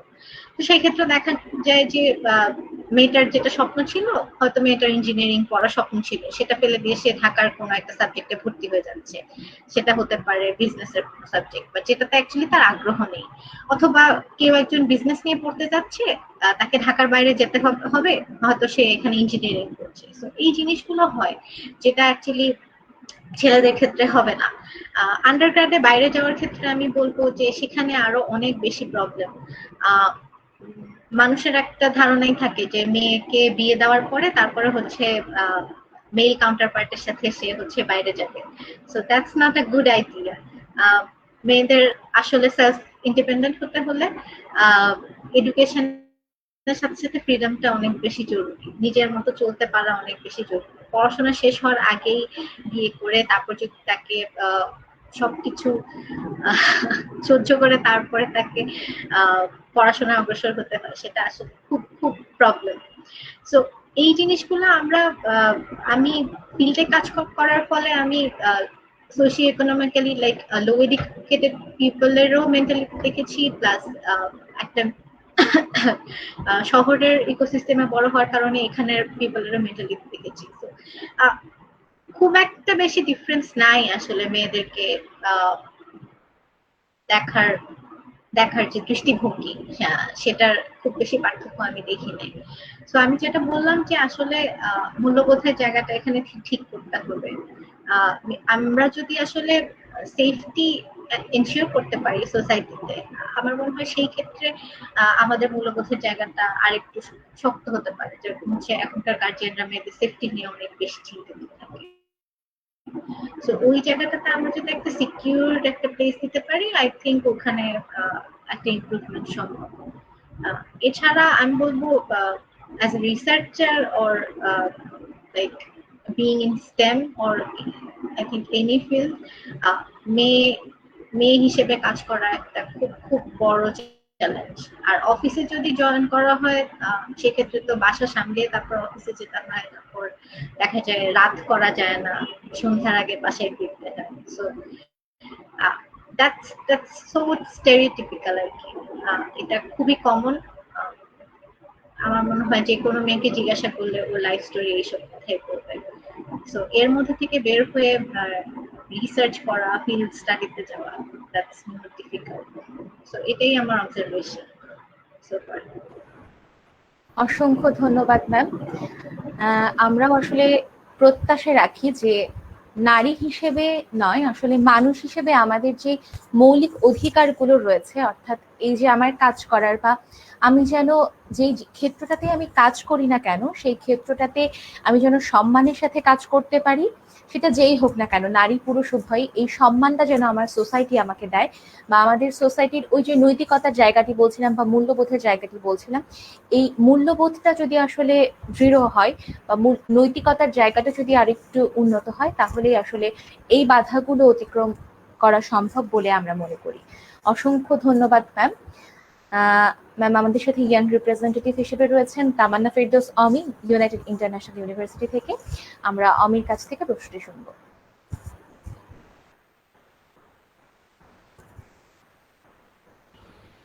আসসালামু আলাইকুম সবাইকে। আশা করি আমাকে সবাই স্পষ্টভাবে শুনতে পাচ্ছেন। অ্যান্ড ধন্যবাদ জানাবো স্টেম ক্লাবকে এবং আমাদের গেস্টদেরকে। আমি নিজে পার্সোনালি খুবই এনজয় করেছি আজকের আলোচনাটা।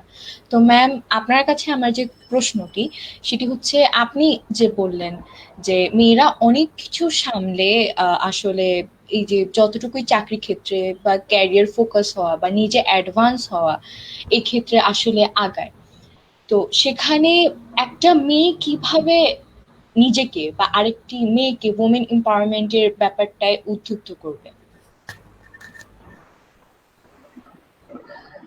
Thank you so much. আসলে এই প্রশ্নের উত্তরটা আমার মনে হয় নীলা আপু নিজেই। যে নীলা আপু একটা আমি বলবো প্রিভিলেজ একটা এনভায়রনমেন্ট থেকে বের হয়ে উনি যেটা করছেন এখন, যে একদম রুট লেভেলে গিয়ে মেয়েদেরকে হচ্ছে এনকারেজ করা, শিখতে, জানতে, এবং তিনি নিজ হাতে আসলে মেয়েদের, আমি তো কাছ থেকে দেখেছি যে নিজ হাতে মেয়েদের ট্রেনিং দিচ্ছেন, এবং তাদের মধ্যে থেকে ট্রেনার বের হয়ে আসছে, ওরা পরবর্তীতে আরো মেয়েদেরকে ট্রেনিং দিচ্ছে, এবং তারপরে তাদের একটা ইকোনমিক্যাল সলভেন্সির যে ব্যবস্থা ওটা তারা নিজেরাই করতে পারছে এবং আপু সেটা ইনশিওর করছেন। তো আমার মনে হয় এইসব লাইক কি বলবো অর্গানাইজেশন এরকম আরো বেশি হওয়া উচিত।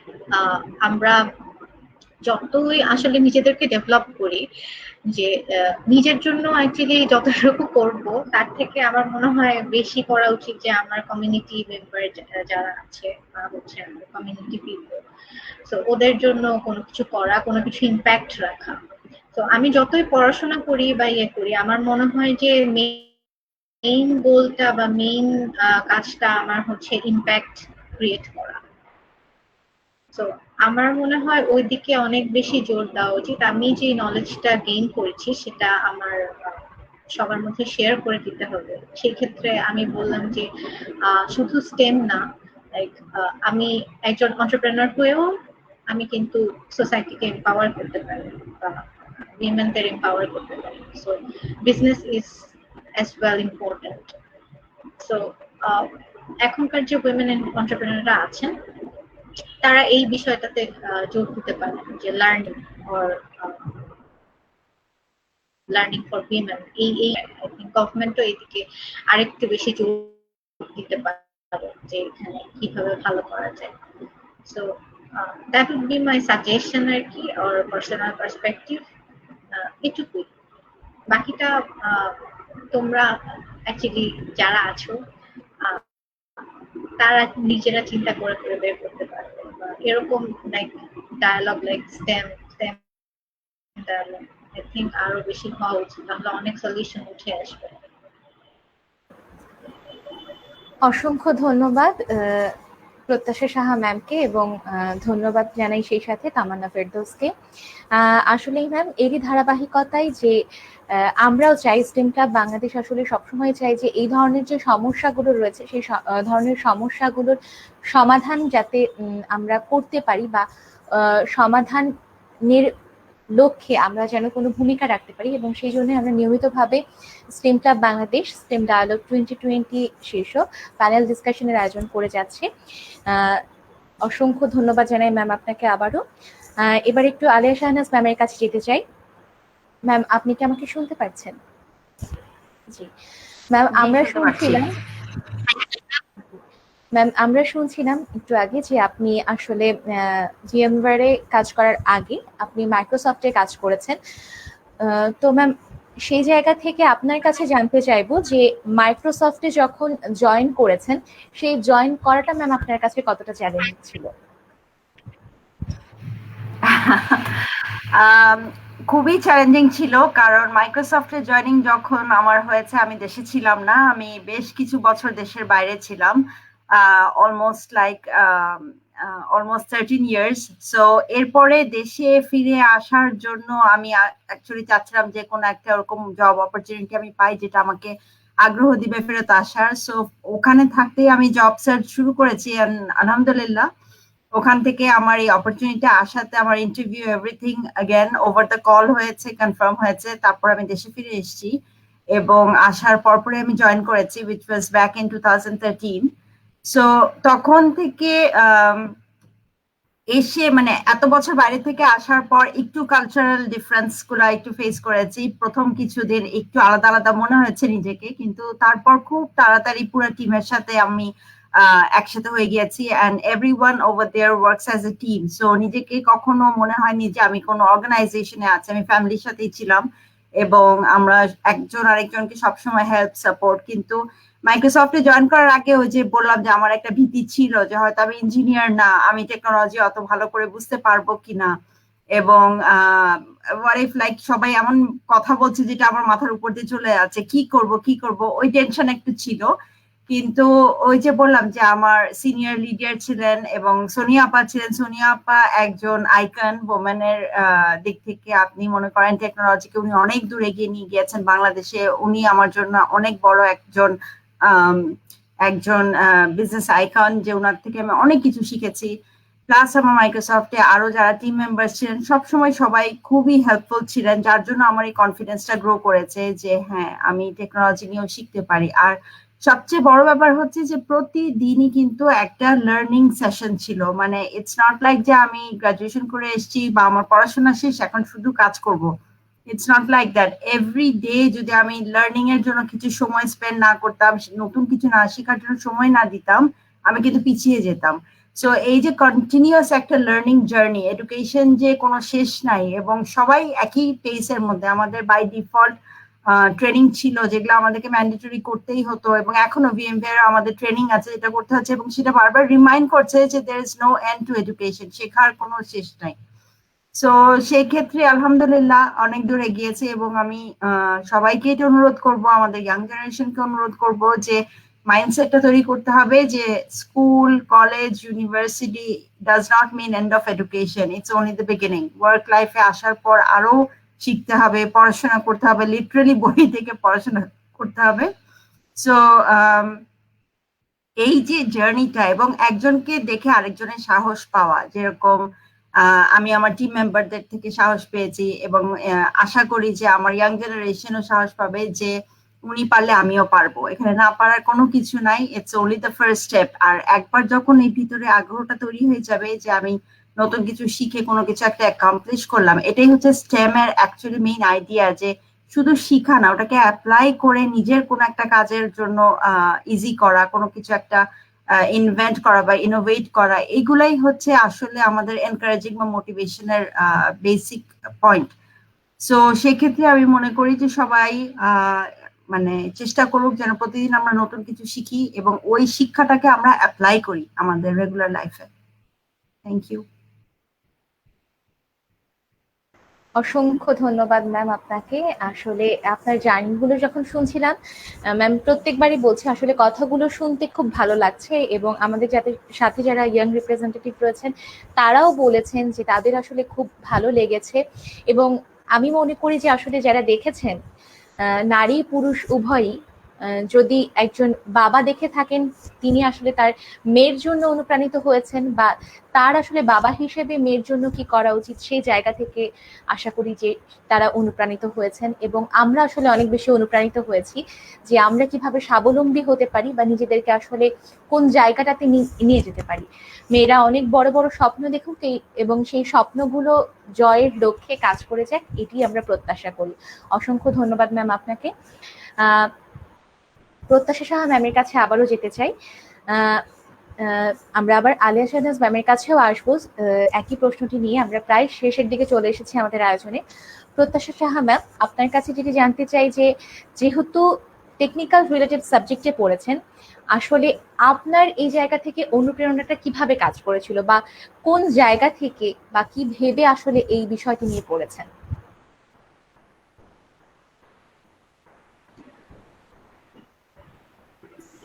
Thank you so much Purna. এটাও আসলে বেশ বড় একটা স্টোরি, কারণ আমার আন্ডারগ্রাড হচ্ছে ফিজিক্সে, যেটা হচ্ছে থিওরিটিক্যাল ফিজিক্স, খুবই হার্ডকোর সাবজেক্ট এবং খুবই ম্যাথমেটিক্যাল, খুবই রিগোরাস। সো ওখানে পড়তে পড়তে আসলে আমার মনে হলো কি যে আই ওয়ান্ট আ ক্লিয়ারার ইম্প্যাক্ট, মানে আমি মানুষের লাইফে মানে ওখান থেকে খুব বেশি একটা ইম্প্যাক্ট আমার মনে হচ্ছিল না যে ফেলতে পারছি বা আমার কমিউনিটির জন্য কিছু করতে পারছি। তো তখন একটা আসলে আমি ওয়ার্কশপে অ্যাটেন্ড করেছিলাম ঢাকা ইউনিভার্সিটি ইনোভেশন ল্যাবে। ওখানে হচ্ছে আমার এখনকার যিনি প্রফেসর ইশতিয়াক আহমেদ, উনি একটা টক দিয়েছিলেন। তো ওনার রিসার্চ ছিল হচ্ছে technology society, I think technology and people, এই দুইটার আসলে ইন্টারসেকশন। তো তখন আমি বুঝলাম কি যে হ্যাঁ, আমাদের চারপাশে অ্যাকচুয়ালি আমরা একটা টেকনোলজির রেভলিউশনের মধ্যে দিয়ে যাচ্ছি, কিন্তু এটার যে ইম্প্যাক্টটা বা হচ্ছে অনেক মানুষজন টেকনোলজির সাথে এখনো পরিচিতই না। সো ওদের কাছে আমি কিভাবে পৌঁছাতে পারি বা এই ক্রিটিক্যাল অ্যাসপেক্ট গুলো নিয়ে আমি আরো কিভাবে কাজ করতে পারি। সো আমি যখন একটা সোসাইটিতে বা একটা কমিউনিটি টেকনোলজি অ্যাপ্লাই করব, এর আগে আমার কমিউনিটিটা সম্পর্কে জানতে হবে যে কমিউনিটিটা আসলে কি চায়। এটাও হতে পারে যে আমি ওদের ওদের জন্য যেটা ইম্পোজ করে দেওয়ার চেষ্টা করছি, লাইক আমরা এখন অনেক অ্যাপ বানাচ্ছি, রাইট, যে এই অ্যাপ দিয়ে এটা করা যাবে, ওটা করা যাবে, এই ফোন লাইক সবার জন্য। হ্যালো, আমার কথা কি শোনা যাচ্ছে? জি ম্যাম, শুনতে পাচ্ছি।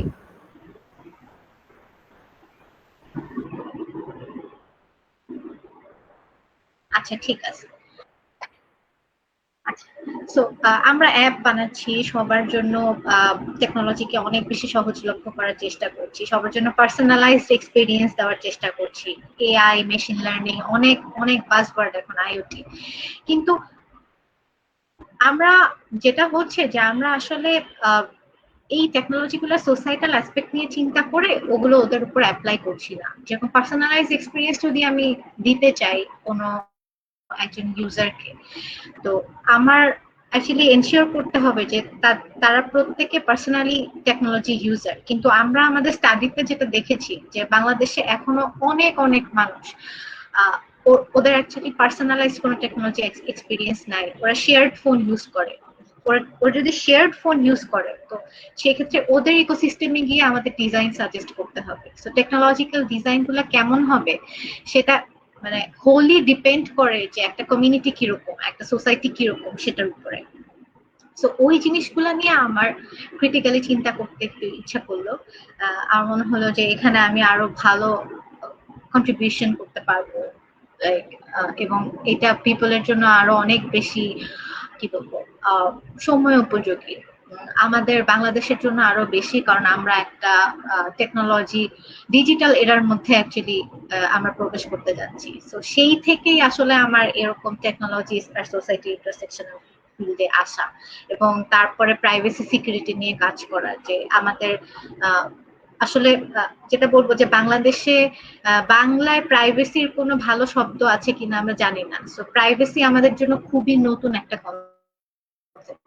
সো আমাদের জন্য প্রাইভেসি টার্মটা কিভাবে রিডিজাইন করা যায়, বা হচ্ছে আমাদের জন্য like not going against our values, আমাদের ভ্যালুর মধ্যে থেকে গিয়ে ওয়েস্টার্ন কনসেপ্ট গুলোকে অ্যাকোয়ার না করে আমাদের গ্লোবাল সাউথের জন্য কিভাবে ডিজাইন করা যায়, কিভাবে আমাদের গ্রামের মানুষদের টেকনোলজি ফ্রেন্ডলি একটা এনভায়রনমেন্ট বা একটা ডিজাইন করা যায়, প্রোভাইড করা যায়। তো সেইটা নিয়েই আমার কাজ। এবং মার্জিনালাইজড পপুলেশন আমার খুবই পছন্দের একটা সেক্টর।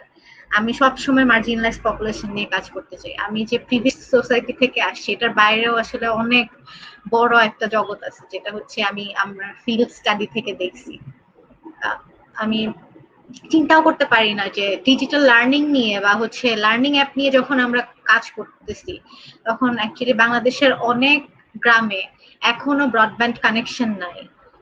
ওদের উপজেলা অফিসে গিয়ে কোনো একটা জিনিস ডাউনলোড দিতে হয়, 2G কানেকশন থাকে, নেটওয়ার্কই থাকে না। আমার নিজের বাড়িতেই থাকে না, আমার বাসা হচ্ছে হাওড়ে। So that's a problem. আমাদের এই প্রবলেম গুলো প্রথমে অ্যাড্রেস করে তারপর একটা টেকনোলজিক্যাল রিভলিউশন আনতে হবে। That's the area of my work, এবং এটাতে আমি খুবই স্বাচ্ছন্দ্য বোধ করি এখানে কাজ করতে। এবং আমার মনে হয় যে আমি একটা বেটার ইম্প্যাক্ট রাখতে পারবো আমার দেশের মানুষের জন্য এবং আমার কমিউনিটির মানুষদের জন্য। সো দ্যাটস অল, মানে that's the motivating part of my work. অসংখ্য অসংখ্য ধন্যবাদ ম্যাম।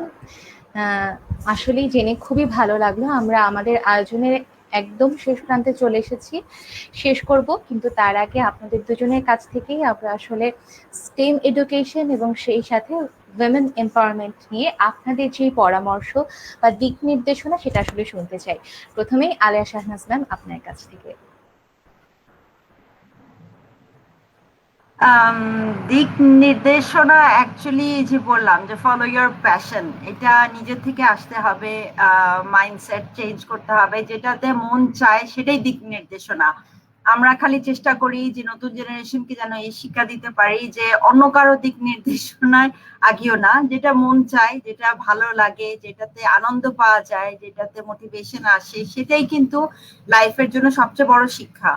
সো যদি টেকনোলজি ভালো লাগে এটা নিয়ে আগাও, যদি ভালো না লাগে কোনো সমস্যা নাই, কোনো মানে এই ফিলিংসটা নাই। যেভাবেই মনে হয় যে আমি আজকে যা আছে আগামীকালকে যেন কারো কাজে আসতে পারি, কারো উপকার করতে পারি, এবং আলটিমেটলি দেশের জন্য সমাজের জন্য কিছু করতে পারি, এবং ওটাই নিজের থেকে আসাটাই হচ্ছে সবচেয়ে বড় ডিরেকশন যে আমার লাইফে আমি কোন দিকে যাব। আর স্টেম নিয়ে যেহেতু কথা বলছি, সেহেতু আগে যেটা বললাম যে সবকিছুই নিজে করে দেখা বা হাতে করে দেখার যে আনন্দটা, এটা কিন্তু স্পেশালি আমরা ফিমেলরা খুব ভালো করে জানি। যখন আমরা অনেক কিছু ইনগ্রিডিয়েন্টস নিয়ে একটা ভালো রান্না তৈরি করি এবং অন্যান্যরা সেই রান্নাটা খুব অ্যাপ্রিসিয়েট করে, তখন কিন্তু অদ্ভুত একটা আনন্দ আসে যে হ্যাঁ এই জিনিসটা আমি নিজে থেকে করেছি। স্পেশালি যখন আমি মানে কোনো রেসিপি না দেখে একেবারেই মাথা থেকে বা একেবারে মন থেকে কোনো কিছু রান্না করি, and if it turns out যে খুব ভালো একটা ডিশ হলো, আমরা ওটা শেয়ার করতে চাই। It's the same with technology. টেকনোলজিতে অনেক ধরনের ইনগ্রিডিয়েন্টস আছে, ওগুলাকে মিলিয়ে আমি যদি কিছু কোডিং নিয়ে কোনো নতুন অ্যাপস ইউজ করে কোনো কিছু নতুন বানাই এবং ওই জিনিসটা যদি আরো 10টা মানুষকে হেল্প করে, তখন যে আনন্দটা পাওয়া যাবে তখন কিন্তু ওটার সাথে কারো তুলনা হয় না। এবং এই জিনিসটা ডেফিনেটলি ফ্যামিলি থেকে সাপোর্ট থাকতে হবে, এডুকেশন সিস্টেম থেকে সাপোর্ট থাকতে হবে, গভর্নমেন্ট থেকে সাপোর্ট থাকতে হবে, যেটা আমার মনে হয় আমাদের দেশে সবাই পাচ্ছে। সব দিক থেকেই আমাদের লার্নিং আসছে, উৎসাহ আসছে, এবং আমাদের সমস্ত বাংলাদেশের যারা ফিমেল আছেন শুধু এটাই মাথায় রাখতে হবে যে শুধু ভালো রান্না করাই আমার গুণ না, সব দিক থেকে আমাকে এগিয়ে থাকতে হবে। এবং টেকনোলজি ইজ ওয়ান থিং যেটা আমাকে সবসময় মানে আমার কোথাও যেতে হচ্ছে না, বাসায় বসে নিজের ঘরে বসে বা গ্রামে বসে যেখানেই থাকি আমি ওখান থেকে কিন্তু আমার একটা আর্নিং সোর্স তৈরি করতে পারি, এবং এটার জন্য যে নলেজ বা স্কিলটা দরকার সেটা আমাকে স্টেম অথবা টেকনোলজি যেটা আমাকে হেল্প করবে। And that's all I can say. অসংখ্য ধন্যবাদ আশা করি যারা আমাদের সাথে ছিলেন এবং যে তরুণ প্রজন্ম বা যেই নারীদেরকে নিয়ে আমরা স্বপ্ন দেখি তারা আসলে নিজে যেটা চায় নিজের মন মতো অর্থাৎ নিজের যে জায়গাটাতে আগ্রহ সেই জায়গাটা নিয়েই কাজ করবে এবং এতে করে আসলে আমরা বাংলাদেশের উন্নয়ন সাধিত করতে পারবো বলে আমাদের বিশ্বাস। অসংখ্য ধন্যবাদ ম্যাম আপনাকে, আপনার মূল্যবান সময় থেকে আমাদেরকে আপনি আজকে সময় দিয়েছেন এবং এত সুন্দর একটি আলোচনা আমাদেরকে উপহার দিয়েছেন। যেই তিনজন ডিসকাশনে ছিলেন স্পিকার, আমাদের সাথে আলিয়া শাহনাজ ম্যাম ছিলেন, এছাড়াও আসিয়া নীলা ম্যাম এবং প্রত্যাশা সাহা ম্যাম ছিলেন। অসংখ্য ধন্যবাদ জানাই ম্যাম আপনাকে এবং সেই সাথে অন্য দুজনকে, আমাদের তিনজন স্পিকারকে, যে আপনারা এত সুন্দর একটি প্যানেল ডিসকাশন আমাদেরকে উপহার দিয়েছেন। আশা করি এর মাধ্যমে আমরা নতুন অনেক বিষয় শিখতে পেরেছি এবং অনুপ্রেরণার অনেক জায়গা তৈরি হয়েছে, আমরা অনেক অনুপ্রাণিত হয়েছি এবং আশা করছি যারা ছিলেন আমাদের সাথে তারা আসলে এই কথাগুলোকে মাথায় রেখে সামনের দিনে অনেক ভালো কিছু করতে পারবে, যা আমাদের এই সমাজের জন্য এবং আমাদের দেশের জন্য অনেক অনেক সুখবার্তা বয়ে নিয়ে আসবে। ম্যাম, আশা করছি পরবর্তীতেও স্টেম ক্লাব বাংলাদেশের যে কোনো আয়োজনে আমরা আপনাকে সাথে পাবো এবং অবশ্যই আমাদের যে অন্য দুজন স্পিকার ছিলেন, প্রত্যাশা সাহা ম্যামের সম্ভবত ইন্টারনেট কানেকশনের কোনো সমস্যা হয়েছে। আমরা আশা করি আপনাদেরকে আমরা সবসময় ম্যাম স্টেম ক্লাব বাংলাদেশের সাথে পাবো এবং স্টেম ক্লাব বাংলাদেশ আসলে এই বিষয়গুলি নিয়েই কাজ করছে, যে যেই বিষয়টিতে আমার আগ্রহ রয়েছে আমরা একদম ছোট থেকে যেন বিষয়গুলোর টেকনোলজির বিষয় বা সায়েন্সের বিষয় যেটিতে আমার আগ্রহ রয়েছে সেই আগ্রহ নিয়েই যেন আমি বিষয়গুলো পড়তে পারি এবং আমার যদি আগ্রহ থাকে তাহলে যেন আমি সেই বিষয়গুলোতে অনেক ভালো কিছু করতে পারি। অসংখ্য ধন্যবাদ ম্যাম আপনাকে আমাদেরকে সময় দেওয়ার জন্য এবং যারা দর্শক ছিলেন আমাদের সাথে পুরোটা সময় জুড়ে আপনাদেরকেও ধন্যবাদ জানাই। আপনারা স্টেম ক্লাব বাংলাদেশের সাথেই থাকুন। স্টেম ক্লাব বাংলাদেশ প্রতিনিয়ত চেষ্টা করে যাচ্ছে নতুন নতুন সময়ের মাধ্যমে। আচ্ছা, প্রত্যাশা সাহা ম্যামকে আমরা পেয়েছি, ম্যামের কাছ থেকেও আমরা অ্যাডভাইসটি শুনতে চাচ্ছিলাম। সম্ভবত ইন্টারনেট কানেকশন লস হওয়ার জন্য ম্যাম ডিসকানেক্ট হয়ে গিয়েছিলেন। প্রত্যাশা সাহা ম্যাম, আমরা শেষ করব, তার আগে আপনার কাছ থেকে স্টেম এডুকেশন এবং উইমেন এম্পাওয়ারমেন্ট নিয়ে যদি আপনার কোনো পরামর্শ বা দিক নির্দেশনা থাকে ম্যাম সকলের উদ্দেশ্যে দিবেন।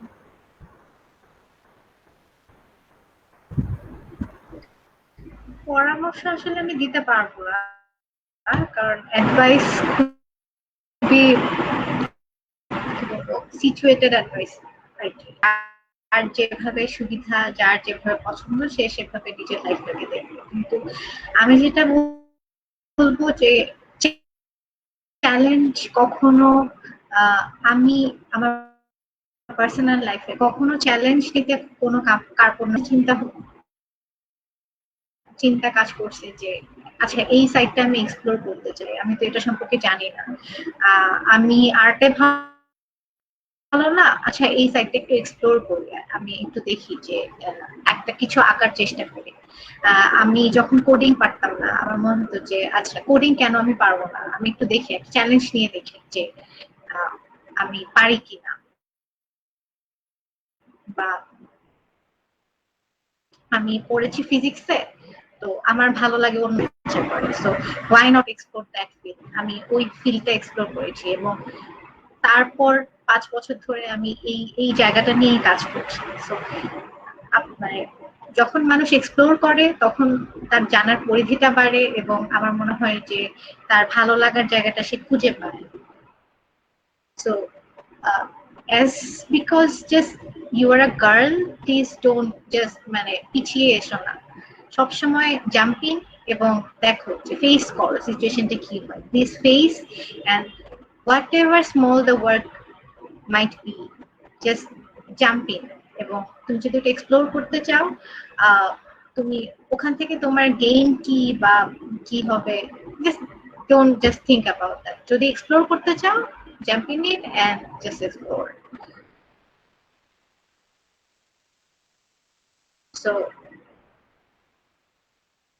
আমার পার্সপেক্টিভ এটাই হবে যে চ্যালেঞ্জ নিয়ে ফেস করা। সো আই থিংক সবকিছু নিয়ে মানুষের আসলে জানা উচিত, ওয়ার্ল্ডটাকে এক্সপ্লোর করা উচিত। So that's